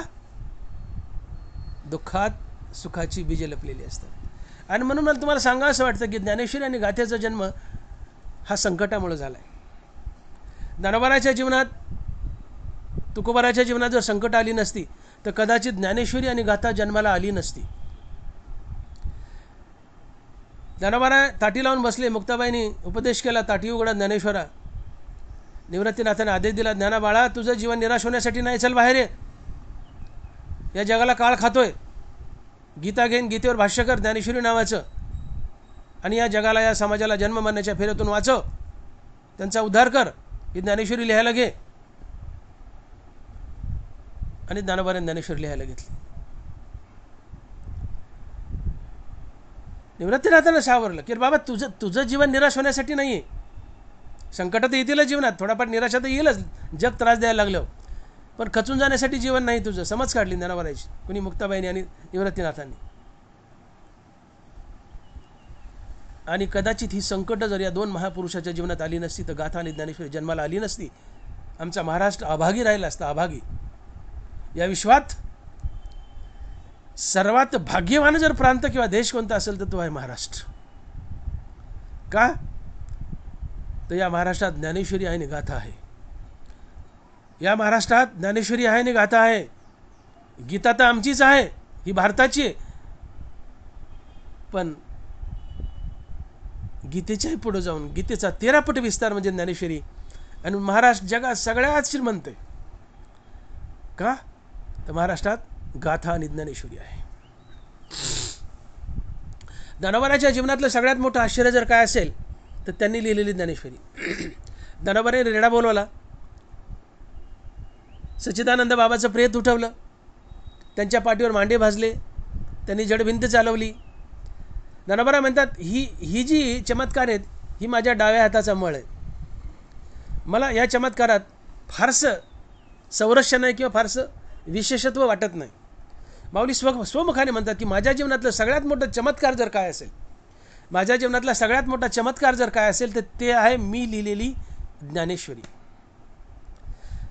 ते प्रेत उठवलं सच्चिदानंद बाबाचं, त्यात काही विशेष नाही म्हणले, तो माझ्या डाव्या हाताचा मळ आहे. पाठीवर मांडे भाजले, भिंत चालवली, रेड्या बोलवला, डाव्या हाताचा मळ आहे म्हणले, त्याला मी विशेष महत्त्व देत नाही, ते माझं विशेष फळ नाही. पण माझ्या जीवनातलं सगळ्यात मोठं फळ काय आहे तर मी लिहिलेली ज्ञानेश्वरी. हे ज्ञानोबारा स्वमुखाने बोलत आहेत आणि माऊली लिहित आहेत.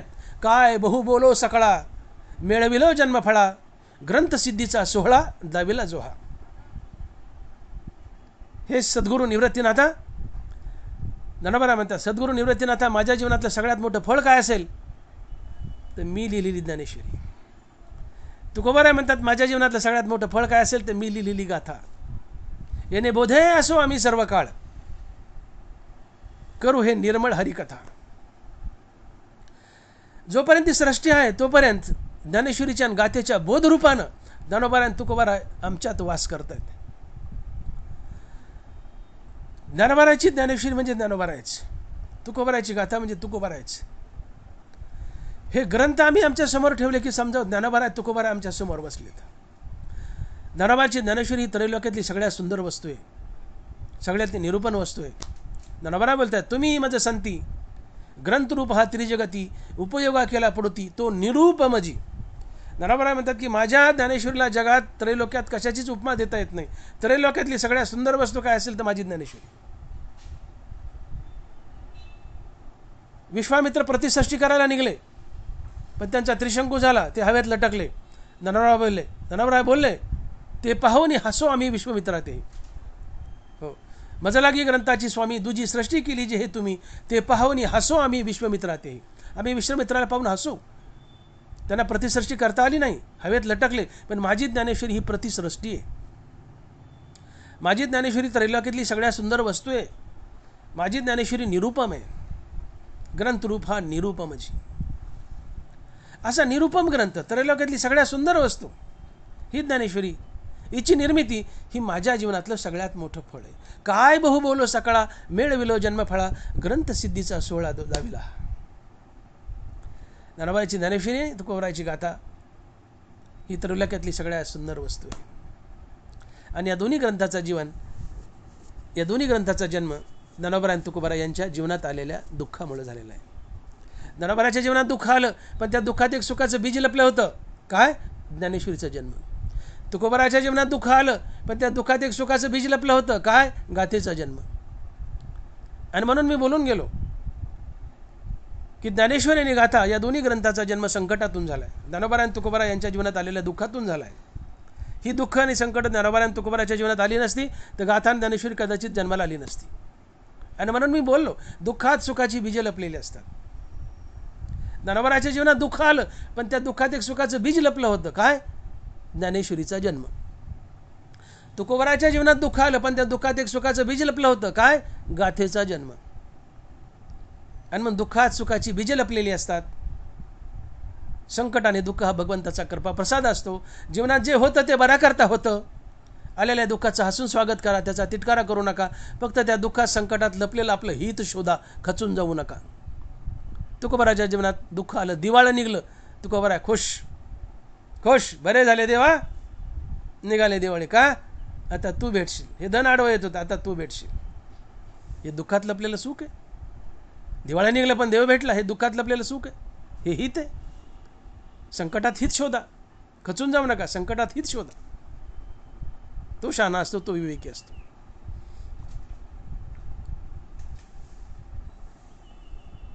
मनुष्य जन्म हा दुर्मिळ आहे.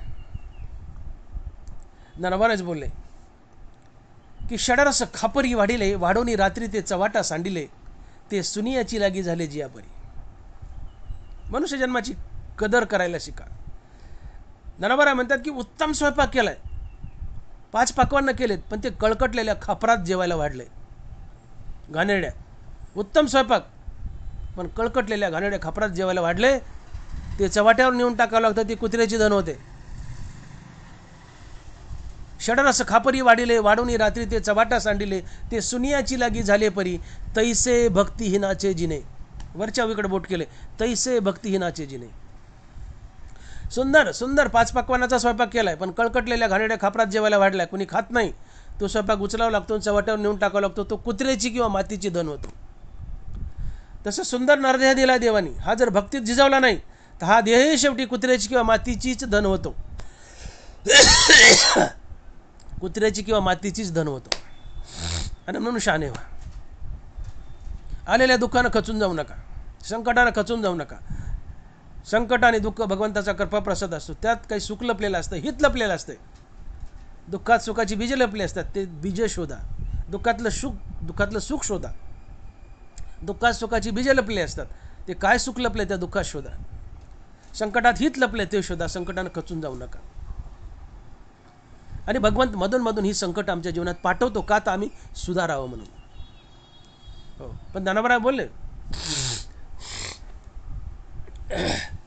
की दुःख शोकाचे घाई, मारली याची सेची नाही, हे सांगावया कारण काही, जे ग्रासिले माया. मी या मानवांच्या जीवनात मधून मधून प्रारब्धानुसार दुःख आणि संकट पाठवतो. जो पण संकट आले, दुःख आले, तोपर्यंत ते माझं नामस्मरण घेतात, मला चिकटतात. पण संकट निघून गेले की मला विसरतात. दुःख शोकाचे घाई, मारली याची सेची नाही, हे सांगावया कारण काही, जे ग्रासिले माया. या मानवाला मायेने ग्रासलंय. त्यांच्या जीवनात दुःख आलं, कृपाप्रसाद म्हणून मी दुःख संकट पाठवतो प्रारब्धानुसार. पण दुःख आहे तो पण माझा धावा करतात. दुःख गेले की मला विसरतात. हे लोक मायेने ग्रासलेत. हे पुन्हा मायेच्या बंधनात अडकतात, जन्म मरण्याच्या फेऱ्यात अडकतात. देव दुःख पाठवतो तुम्हाला टॉर्चर करण्यासाठी, त्रास देण्यासाठी नाही. तुम्ही सुधारावं, भीतीपोटी घावे ना, देवाच्या दिशेनं जावं, देवाच्या नामचिंतनात बुडावं आणि देव स्वरूप व्हावं. म्हणून देव प्रारब्धानुसार संकट आणि दुःख पाठवतो. त्यात आपलं हित शोधा. दुःखानं खचून जाऊ नका. सुतार लाकूड तासतो, त्या लाकडाचा नाश व्हावा म्हणता असतो का? नाही, त्या लाकडाला योग्य आकार यावा म्हणून सुतार लाकूड तासतो. अन्यथा ते आकारहीन लाकूड जर एखाद्या स्वयंपाक करणाऱ्या बाईच्या हातात सापडलं तर त्या लाकडाला ती सरळ चुलीत घालते, सरळ चुलीत घालते आकारहीन लाकूड. तसं आकारहीन मनुष्य जीवन स्मशानरूपी चुलीत जातं आणि आकाररूपी लाकूड, आकाररूपी मनुष्य जीवन पूजनीय ठरतं.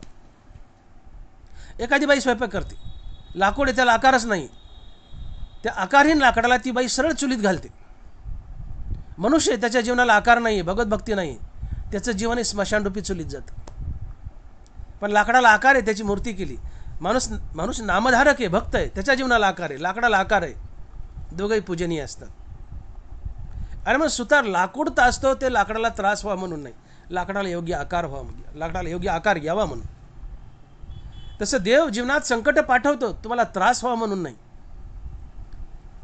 तुम्ही भीतीपोटी का होत नाही, देवाच्या दिशेनं जावं, त्याच्या नामचिंतनात बुडावं आणि देवाची प्राप्ती करून घ्यावी म्हणून देव तुमच्या जीवनात मधून संकट पाठवतो, हे समजून घ्या. पण जीवनात संकट आले की मी देवाला शिव्या देतो, काय देवाने माझं चांगलं केलं. ह्या खेड्यामध्ये तर माता मावल्या कडाकडा बोटं मोडतात, या देवाचा गेला डोला, या देवाचा उचलला मुलगा, या देवाचा उचलला मुडदा, अशा म्हाताऱ्या बोटं मोडमोडू शिव्या देतात. देवाला शिव्या देऊ नका. देव संकट पाठवतो ते प्रसाद म्हणून. भीतीपोटी कळत नाही तुम्ही देवाच्या दिशेनं जावं, त्याच्या नामचिंतनात बुडावून देवाची प्राप्ती करून घ्यावी. कारण देव तुमचा बाप आहे आणि बापाला आपल्या मुलाची काळजी असते. माझा मुलगा व्हायला चालाय, नामचिंतन करत नाही, मग दुःख पाठवलं. बापाही मारतो, आई लहान मुलाला उलथानं पळवते, काय दुःख व्हा म्हणून नाही, तो चुका करतोय, तो सुधारावं म्हणून. माळे बगीच्याचे शेंडे कापतो का? त्या झाडाला त्रास व्हावा म्हणून नाही, त्या झाडाला नीटनाटका आकार यावं म्हणून आणि तो बगीचा सुंदर दिसावा म्हणून. देवही जीवनात संकट पाठवतो प्रारब्धानुसार, तुम्हाला टॉर्चर करावं, त्रास द्यावा म्हणून नाही, तुमच्या जीवनाला एक योग्य आकार यावा म्हणून. त्या संकटानं तुम्ही घाबरावं आणि मग भीतीपोटी होत नाही, तुम्ही देवाच्या दिशेनं जावं, देवाचं नामचिंतन करावं, देवाच्या नामात बुडावं आणि देवाची प्राप्ती करून घ्यावी, या उद्देशाने देव तुमच्या जीवनात संकट पाठवतो. मी बोललो की आई मुलाला उलथाने पळवते, त्रास व्हावा म्हणून नाही, सुधारावं म्हणून. देव जीवनात संकट पाठवतो प्रारब्धानुसार, त्रास द्यावा म्हणून तुम्हाला नाही, तुम्ही सुधारावं म्हणून. देवाच्या दिशेने वळावं, देवाचं नामचिंतन करावं, भीतीपोटी कळत नाही, देवाला शरण जावं, त्याचं नामचिंतन करावं, त्याच्या भक्तीत बुडावं, देवाची प्राप्ती करून घ्यावी. आणि म्हणून देव संकट पाठवतो. आणि म्हणून संकटात लपलेलं हित शोधा. दुःखात सुखाची बीजे लपलेली असतात. संकट आणि दुःख हा भगवंताचा कृपा प्रसाद असतो. देव संकट पाठवतो, का पाठवतो? बघा, एकदा एका माणसानं खून केला आणि खबर पोलिसांमध्ये पोहोचली. पोलीस धावत आले घटनास्थळी. ज्यांनी खून केला त्याला पकडलं, न्यायाधीशापुढं उभा केलं कोर्टात आणि त्या माणसाला विचारलं न्यायाधीशांनी, बाबा तू खून केला का? म्हणले हो न्यायाधीश साहेब, मी खून केला. त्याला जन्मठेपेची शिक्षा ठोठावली. पण त्या माणसाला विचारलं, तुझं शेवटचं काही तुझं काही शेवटचं मत असेल तर सांग. तर म्हणला, न्यायाधीश साहेब, माझं एकच मत आहे की खून केल्यावर जन्मठेप होते हे मला माहीत नव्हतं. मी खून केला आहे, एवढ्या वेळेस मला माफ करा, मी पुढच्या वेळेस खून करणार नाही, एवढ्या वेळेस मला सोडून द्या. न्यायाधीश ऐकेल का? नाही ऐकणार. तुमची इच्छा असो अथवा नसो, तुम्हाला सरकारी कायद्याचं ज्ञान ठेवावंच लागतं. तुम्ही कुणाचा खून करत जाल आणि तुम्ही म्हणताल मला माहीत नव्हतं एवढेच माफ करा, तुम्ही कुणालाही कापताल धरून, न्यायाधीश माफ करणार नाही. तुमची इच्छा असो नसो, तुम्हाला सरकारी कायद्याचं ज्ञान ठेवावंच लागतं, नसता तुम्हाला जन्मठेप होणारच, तुम्हाला शिक्षा होणारच. तसं तुमची इच्छा असो अथवा नसो, तुम्हाला देवाच्या कायद्याचे ज्ञान ठेवावं लागतं, अन्यथा देव तुम्हाला शिक्षा देणार, तुम्हाला नरकाला धाडणार चुका केल्या तर. आणि हा देवाचा कायदा आहे. जसा सरकारचा कायदा, ही घटना वगैरे जे काय असेल ते असेल, जे काय कायदे कानून आहेत ते आहेत, हा सरकारी कायदा आहे. तसा देवाचा कायदा आहे वेद. जेव्हा ब्रह्मा रचिले जन, तेव्हा वेद दिदिले शासन आणि यज्ञ ऐसे वर्तन जीविके केले. जेव्हा ब्रह्मदेवानं सृष्टी रचली तेव्हा वेद तुम्हाला शासक म्हणून दिला. जेव्हा ब्रह्मा रचिले जन, तेव्हा वेद दिदिले शासन आणि यज्ञ ऐसे वर्तन जीविके केले. तुम्हाला शासक म्हणून वेद दिला. मग सोपा वेद म्हणजे गीता, अजून सोपा वेद म्हणजे ज्ञानेश्वरी, अजून सोपा वेद म्हणजे तुकोबारायची गाथा. आणि म्हणून सध्या सोप्या भाषेतील वेद म्हणजे ज्ञानेश्वरी आणि गीता. मग देवाचा कायदा काय? सरकारी कायदा काय? लॉची पुस्तकं, लॉच्या डिग्र्या, वकिलीच्या शिक्षणात जे काय सांगितलंय तो सरकारी कायदा आहे. पण ज्ञानेश्वरी आणि गाथेमध्ये जे काय सांगितलंय हा देवाचा कायदा आहे. इच्छा असो अथवा नसो सरकारी कायद्याचं पालन करावं लागतं, अन्यथा तुम्ही शिक्षेस पात्र ठरता. तुमची इच्छा असो अथवा नसो देवाच्या कायद्याचे पालन करावं लागतं, अन्यथा तुम्ही देवाच्या शिक्षेस पात्र ठरता. आणि देवाचा कायदा म्हणजे ज्ञानेश्वरी आणि गाथा. आणि ज्ञानेश्वरी आणि गाथेसारखं नाही वागले तर तुमच्याकडून पातक घडतं आणि देव तुम्हाला नरकाला धाडतो. आणि मग तुम्ही नरकाला जाऊ नये, कारण देव आमचा बाप आहे आणि बापाला आपल्या मुलाची काळजी असते. हो, भगवान बोलतात, या कारणे मी पिता, महत ब्रह्म हे माता, आपत्य पंडुसुद्धा जगडंबर. माया माझी बायको आहे. कृष्ण बोलतात, माया माझी बायको आहे आणि मी कृष्ण या विश्वाचा पिता आहे आणि जगडंबर माझं लेकरू आहे, जग माझं लेकरू आहे. देव आमचा बाप आहे, देवाला आमची काळजी आहे. बापाला काळजी आहे, सांसारिक जीवनात बापाला काळजी, लेकरू व्हायला जाऊ नये. बाप पुन्हा पुन्हा त्याला सुधारण्याचा प्रयत्न करतो. देवाला आमची काळजी, देव आमचा बाप आहे, देवाला आमची काळजी आहे की मनुष्यरूपी माझं लेकरू व्हायला जाऊ नये. त्यांनी गीतेकडे, ज्ञानेश्वरीकडे यावं, नामस्मरणाकडे यावं आणि माझी प्राप्ती करून घ्यावी. त्यांनी काटाकोपट्यात भटकू नये, चुकीच्या मार्गाने वागू नये, त्यांनी नरकाला जाऊ नये. आणि त्यांनी नरकाला जाऊ नये आणि म्हणून देव तुमच्या जीवनात संकट पाठवतो, इडापिडा पाठवतो, गरिबी पाठवतो. आणि या संकटाला घाबरून तरी तुम्ही नाविलाजाने देवाच्या दिशेने वळाल, देवाच्या नामचिंतनात बुडाल आणि देवाची प्राप्ती कराल, या उद्देशाने देव आमच्या जीवनात संकट पाठवतो, आम्हाला त्रास व्हावा म्हणून नाही. आणि म्हणून तुकोबाराय म्हणतायत की देवा माझं दिवाळं निघलं हे फार बरं झालं. माझ्या जीवनात संकट आली, या संकटात मी माझं हित शोधलं. दुःखात सुखाची बीजे लपलेली असतात. माझं दिवाळं निघलं हे दुःख आलं, पण या दुःखात एक माझं हित लपलेलं आहे. काय?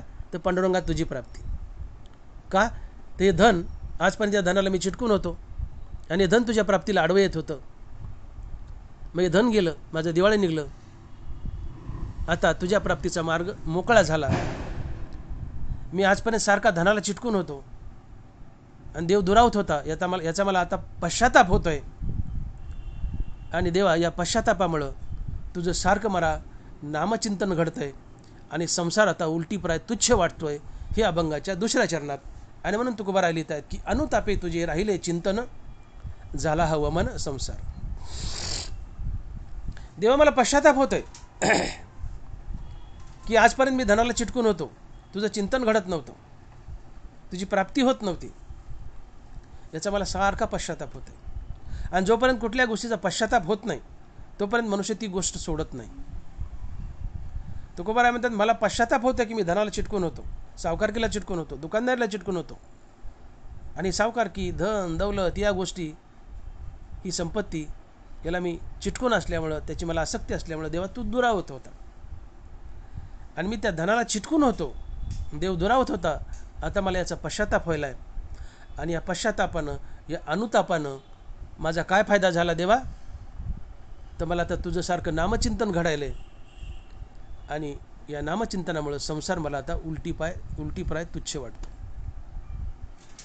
जी गोष्ट आमच्यासाठी घातक आहे हे खात्रीनं कळालं, एखादी गोष्ट आमच्यासाठी घातक आहे हे खात्रीने कळालं की माणसाला त्या गोष्टीबद्दल अनुताप होतो, पश्चाताप होतो आणि ती गोष्ट माणसाकडून कायमची सुटते.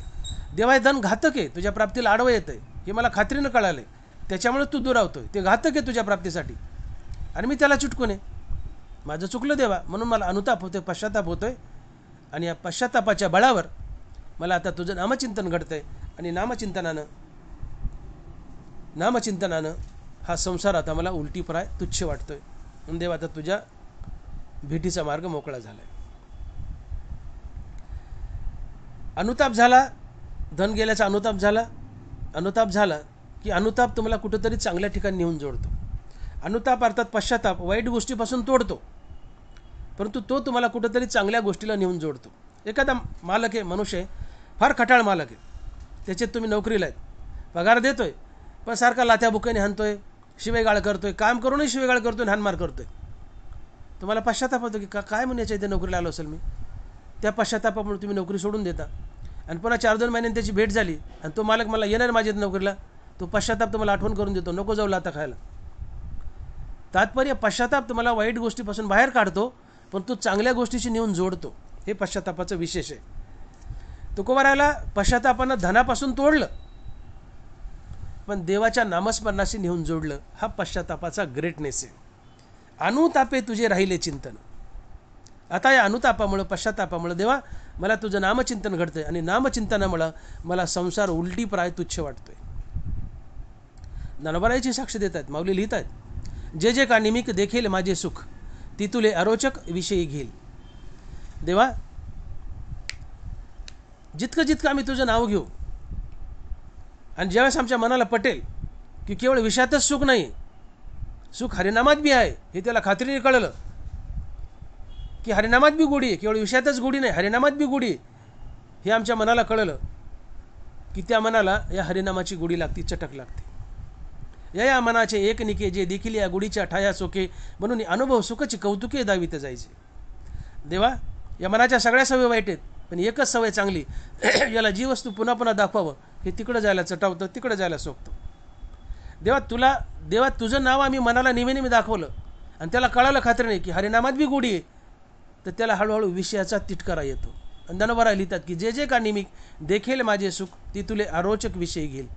मग शरद कालोरी गे सरिता ओहटू लागे, तसे चित्त काढेले वेगे प्रपंचोनी.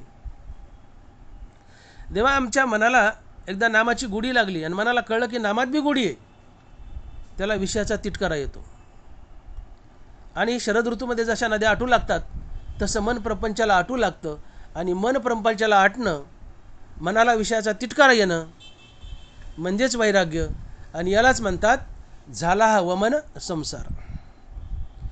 मन प्रपंचाला आटणं आणि मनाला विषय भोगाचा तिटकारा येणं, यालाच तुकोबाराय म्हणतात झाला हा वमन संसार.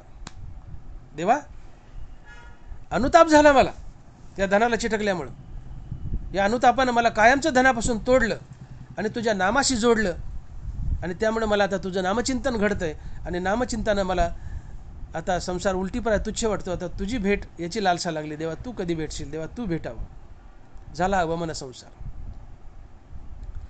आणि म्हणून अनुताप हा फार फार एक ग्रेट टर्निंग पॉईंट असतो आमच्या जीवनात. आम्हाला अनुताप हवा. हो, जो पण अनुताप होत नाही, संसाराची किळस येत नाही, हो किळस येत नाही, तो पण अनुताप होत नाही. तुकोबाराला धनाची किळस आली, अनुताप झाला.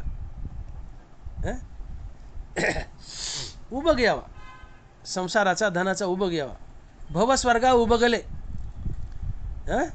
योग ज्ञाना वळगले, पुढती न येव या निघाले पैजाजेत.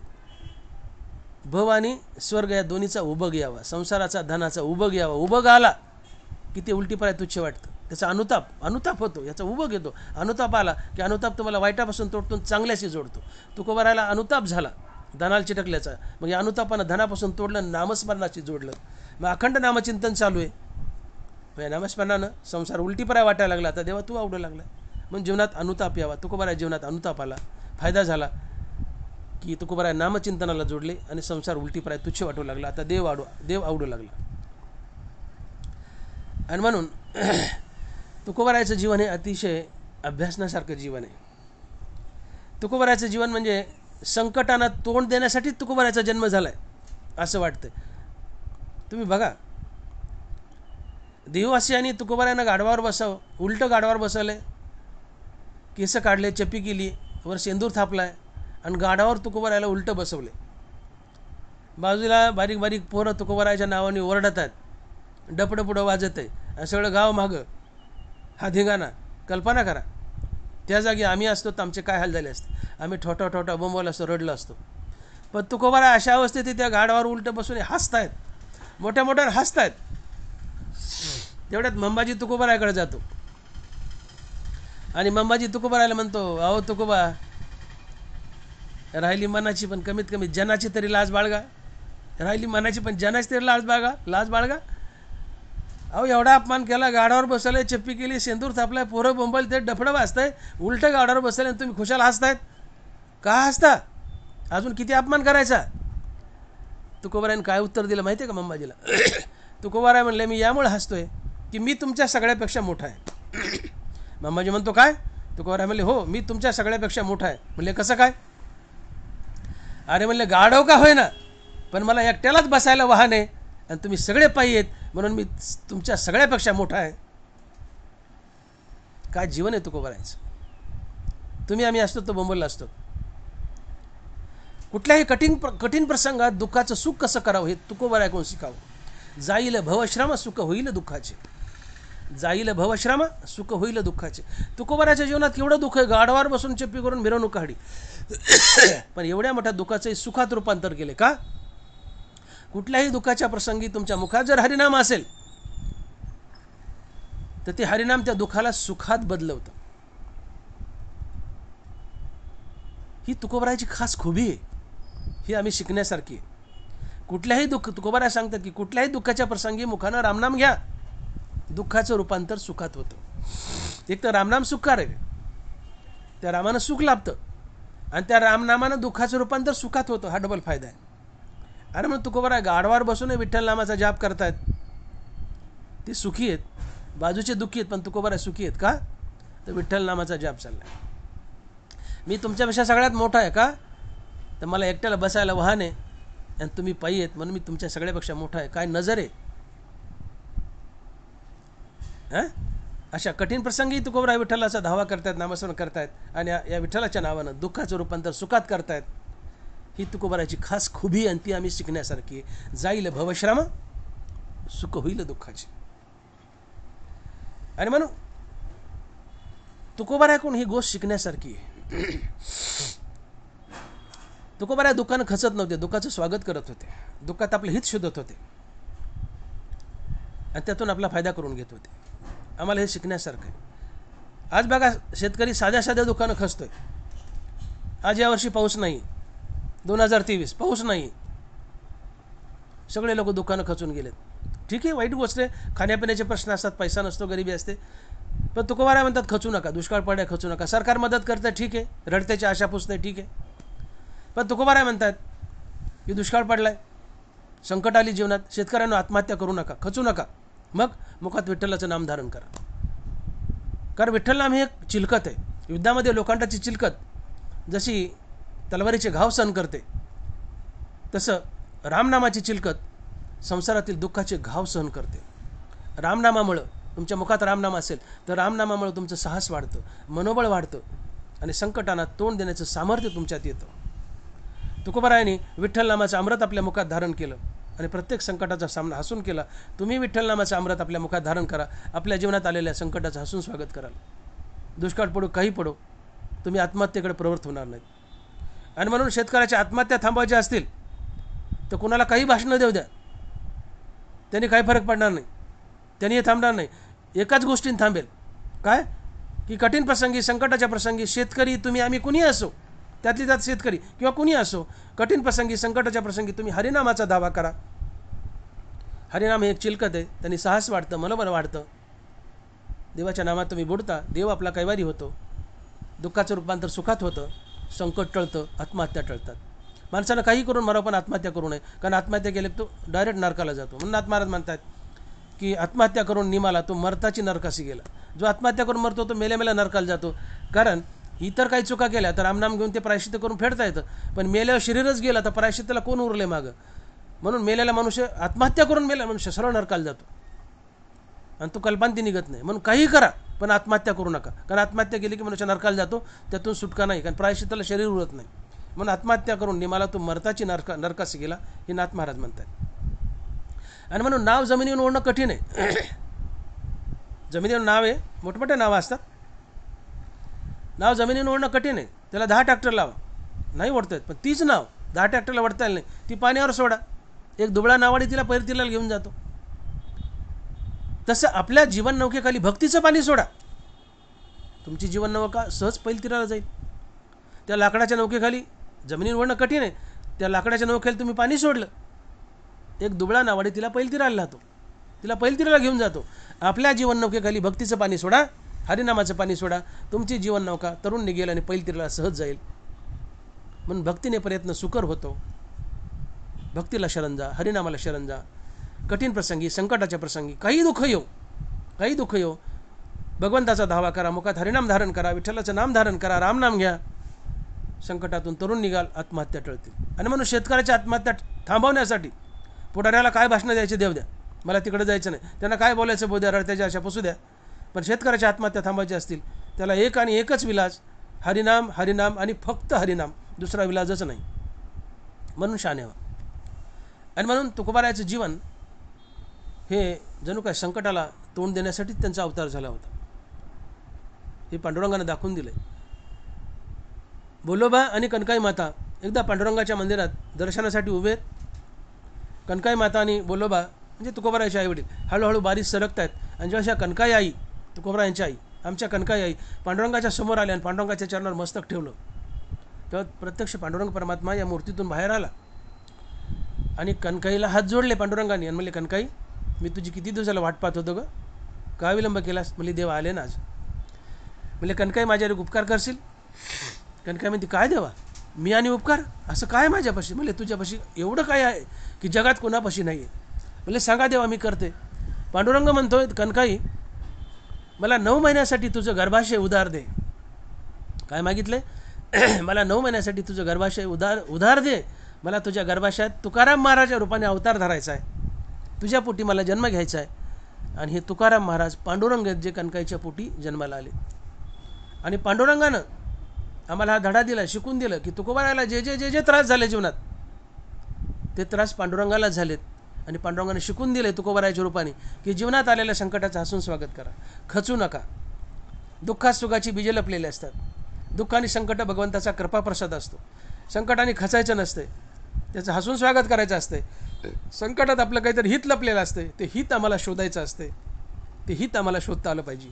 संकटानं खचू नका, दुःखात सुखाची बीजे लपलेली असतात. आणि म्हणून तुकोबारायाचं जीवन जणू काय संकटांना तोंड देण्यासाठीच झालं होतं, हे तुकोबारायांनी सिद्ध करून दाखवलं. अशा पराकोटीतील तुकोबाराय पांडुरंगाच्या पडूवरून पांडुरंगाला म्हणतात की देवा माझं दिवाळी निघलं, बरं झालं. देवा बाईल माझी कर्कश आहे. तुकोबाराय म्हणतात आम्ही म्हणणार नाहीत, माफ असावी, पण तुकोबारायने लिहिले. तुकोबाराय म्हणतात बाईल कर्कश आहे. देवा माझी पत्नी, एक तर पत्नी गेली अन्न न करून, दुसरी जी माझी पत्नी आहे माझी बाईल कर्कश आहे. देवा बरं झालं, हां माझी जनामध्ये दुर्दशा झाली, बरं झालं. तेव्हा जगाने माझा अपमान केला, बरं झालं. देवा माझी जनावरं गुरंढोरं मेली, बरं झालं. देवा लोकांनी माझा खूप खूप अपमान केला, मी त्याची लाज धरली नाही. देवा मी तुला शरण आलो, बरं झालं. देवा मी तुझं मंदिर बांधलं, बरं झालं. जगाने माझी उपेक्षा केली, देवा बरं झालं. प्रत्येक ठिकाणी तुकोबाराय बरं बरं बरं बरं म्हणतात. हा दुष्काळ पडला तेही बरं झालं, दिवाळी निघलं तेही बरं झालं. आणि दिवाळी निघलं देवा आता अन्न खायला नाही आहे, दुष्काळ पडलाय आणि दिवाळी निघलं आहे म्हणजे घरात अन्नाचा कण नाही. एक तर दुष्काळाने अन्न गेलं, अन्न पिकलं नाही, आणि दिवाळी निघलं, कुठून येणार अन्न? मग देवा म्हणजे दिवाळी निघलं, दुष्काळ पडला, आज अन्न नाही घरात, आणि अनायसे देवा आज एकादशी आहे.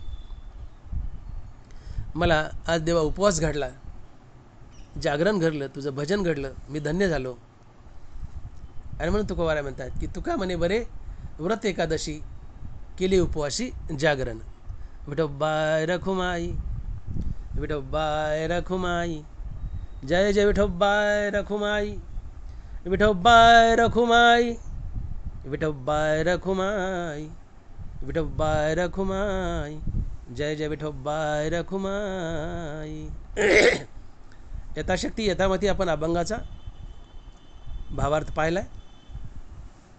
अभंगाचा सार असा आहे की तुकोबारायाचं दिवाळी निघलं. कशामुळे निघत? तुकोबारायाचं दिवाळी निघलं आणि तुकोबाराय पांडुरंगाच्या दारातून पांडुरंगाची आळवणी करत आहेत, देवाचे उपकार मानत आहेत की देवा माझं दिवाळी निघलं, बरं झालं, मी आनंदी आहे. हे आम्ही शिकावं. आमचंही जर हुकून चुकून दिवाळी निघलं, व्यवसायात, व्यवहारात, धंद्यात, शेतात, पोतात आमचं दिवाळी निघलं, तुकोबारायाकडून धडा घ्या. गावात मारुतीरायाचं मंदिर असतं, जाऊन म्हणा मारुतीराय माझं दिवाळी निघलं, बरं झालं. शिका. दुःखात सुखाची बीजे लपलेली असतात. दिवाळी निघलं, जीवनात दुःख आलं, दुःखात सुखाची बीजे लपले असतात. दिवाळं आलं, जीवनात दुःख आलं, पण त्या दुःखात काहीतरी सुख लपलंय. दुःख आल्यामुळे तुम्ही मारुतीराला शरण जाताल, मारुतीरायाचा रामनामाचा जाप कराल, तुम्हाला राम भेटेल. जीवनात दुःख आलं पण राम भेटला, हे त्या दुःखात लपलेलं सुख आहे. दुःखात सुखाची बीजे लपली असतात. मग जीवनात दुःख आलं खचून जाऊ नका, आत्महत्या करू नका, देवाला शरण जा, देवाचं नाव घ्या. या नामस्मरणाने देव भेटेल, साहस वाढेल, आत्महत्या टळतील. दुःखात सुखाची बीजे लपलेली असतात. संकट आणि दुःख हा भगवंताचा कृपा प्रसाद असतो. जीवनात जे जे होईल ते बऱ्याकरताच होत असतं. म्हणून मन आहे खेडेगावात किंवा कुठेही, जे होतं ते बऱ्याकरता होतं. जे जीवनात होईल, जे घडल ते बऱ्याकरताच होत असतं. त्यात आपलं काहीतरी हित दडलेलं असतं, ते हित आम्हाला शोधता यावं. त्या संकटानं दुःखानं खचून जाऊ नये, उलट त्या संकटात लपलेलं हित आम्हाला शोधता यावं. आणि मग जीवनात आलेल्या संकटाचं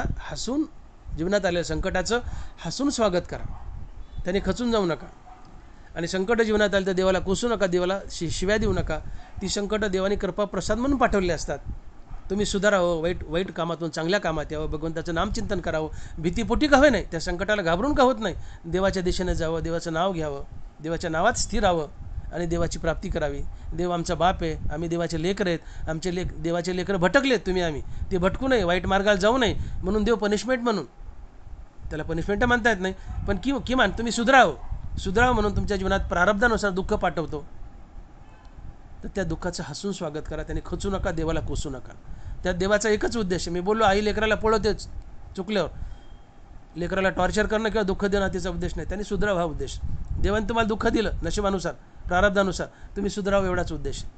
भीतीपटी होत नाही, देवाच्या दिशेने जावं, त्याचं नाव घ्यावं, त्याच्या नामचिंतनात स्थिरावं, तुम्हाला चांगलं वळण लावावं, देवाची प्राप्ती होई, हा देवाचा उद्देश. बाकी तुमचं वाईट करावं हे उद्देश नाही, तुम्हाला शिक्षा द्यावी हे उद्देश नाही. आणि म्हणून जाणून घ्या, समजून घ्या. शेवटी पुन्हा एकदा सांगतो, दुःखात सुखाची बीजे लपलेली असतात. दुःख आणि संकट हा भगवंताचा कृपा प्रसाद असतो. जे होतं ते बऱ्याकरता होतं. म्हणून तुकोबाराय बोलले की जे जे करीसी ते माझे स्वहित, आलीस प्रचित कळोचिता. जीवनात जे जे होईल ते बऱ्याकरता होतं. देवा तू माझं बरं कर, वाईट कर, त्यात माझं हितच लपलंय, हे तुकोबारायने खात्रीने ओळखलं होतं. आणि म्हणून देवा माझ्या जीवनात दिवाळा आलं आहे, कशामुळे येऊ, मग माझ्यामुळे येऊ की तुझ्यामुळे येऊ किंवा नशिबामुळे येऊ, कशामुळे हो, माझ्या जीवनात दिवाळा आलं आहे, मला गरिबी आली, माझं दिवाळा निघलं देवा, निघलं आहे, यातही माझं नक्की काहीतरी हित दडलेलं असेल. कोणतं हित दडलं आहे? तर धनाला मी आजपर्यंत चिटकून होतो, ते धन तुझ्या प्राप्तीला आडवं येत होतं. मग आता दिवाळं निघल्यामुळे हे धन गेलं, धनाची आसक्ती गेली आणि धन तुझ्या भेटीला आडवं येतं आहे. आता हे निघून गेलं, मग तुझ्या भेटीचा मार्ग मोकळा झाला, वाटेतला एक काटा निघाला, देवा तुझी प्राप्ती सुलभ झाली. आणि म्हणून ज्या धनामुळं तुकोबाराला देव भेटत नव्हता, भगवंताच्या प्राप्तीला धन आडवं येत होतं, ते धन निघून गेलं. ते धन निघून गेल्यामुळे आसक्ती गेली. आता या धन गेल्यामुळं तुकोबारायाचा देवाच्या भेटीचा मार्ग मोकळा झाला. तुकोबारायाला नक्की देव भेटणार, पांडुरंग भेटणार. म्हणून खुश होऊन दिवाळा निघलं तरी तुकोबाराय आनंदानं म्हणतात की बरे झाले देवा, निघाले दिवाळे. का? दिवाळं आलंय जीवनात, दुःख आलंय, पण या दुःखात एक सुखाचं बीज लपलंय. काय? दिवाळ्यामुळं तुकोबारायाला देव भेटला. दुःखात सुखाची बीजे लपली असतात, हा फायदा आहे. आणि म्हणून तुकोबाराय दिवाळं निघूनही आनंदानं म्हणतात की बरे झाले देवा, निघाले दिवाळे, बरी या दुष्काळे पीडा केली. ज्ञानेश्वर माऊली ज्ञानराज माऊली तुकाराम, ज्ञानेश्वर माऊली ज्ञानराज माऊली तुकाराम. जय विठ्ठल जय जय विठ्ठल, जय विठ्ठल जय जय विठ्ठल. बोली लिले कुरे वेडी वा कुडी उत्तरे, करा क्षमा अपराध महाराज तुम्ही सिद्ध, नाही विचारीला अधिकार मी आपुला. करा क्षमा अपराध महाराज तुम्ही सिद्ध, तुका म्हणे ज्ञानेश्वरा राखा पाया पैकिंकरा. करा क्षमा अपराध महाराज तुम्ही सिद्ध. ज्ञानदेव तुकाराम, ज्ञानदेव तुकाराम, तुकाराम तुकाराम तुकाराम तुकाराम तुकाराम तुकाराम तुकाराम. पुंडलिक वरदे हरि विठ्ठल श्री ज्ञानदेव तुकाराम. गोपाल कृष्ण भगवान की जय.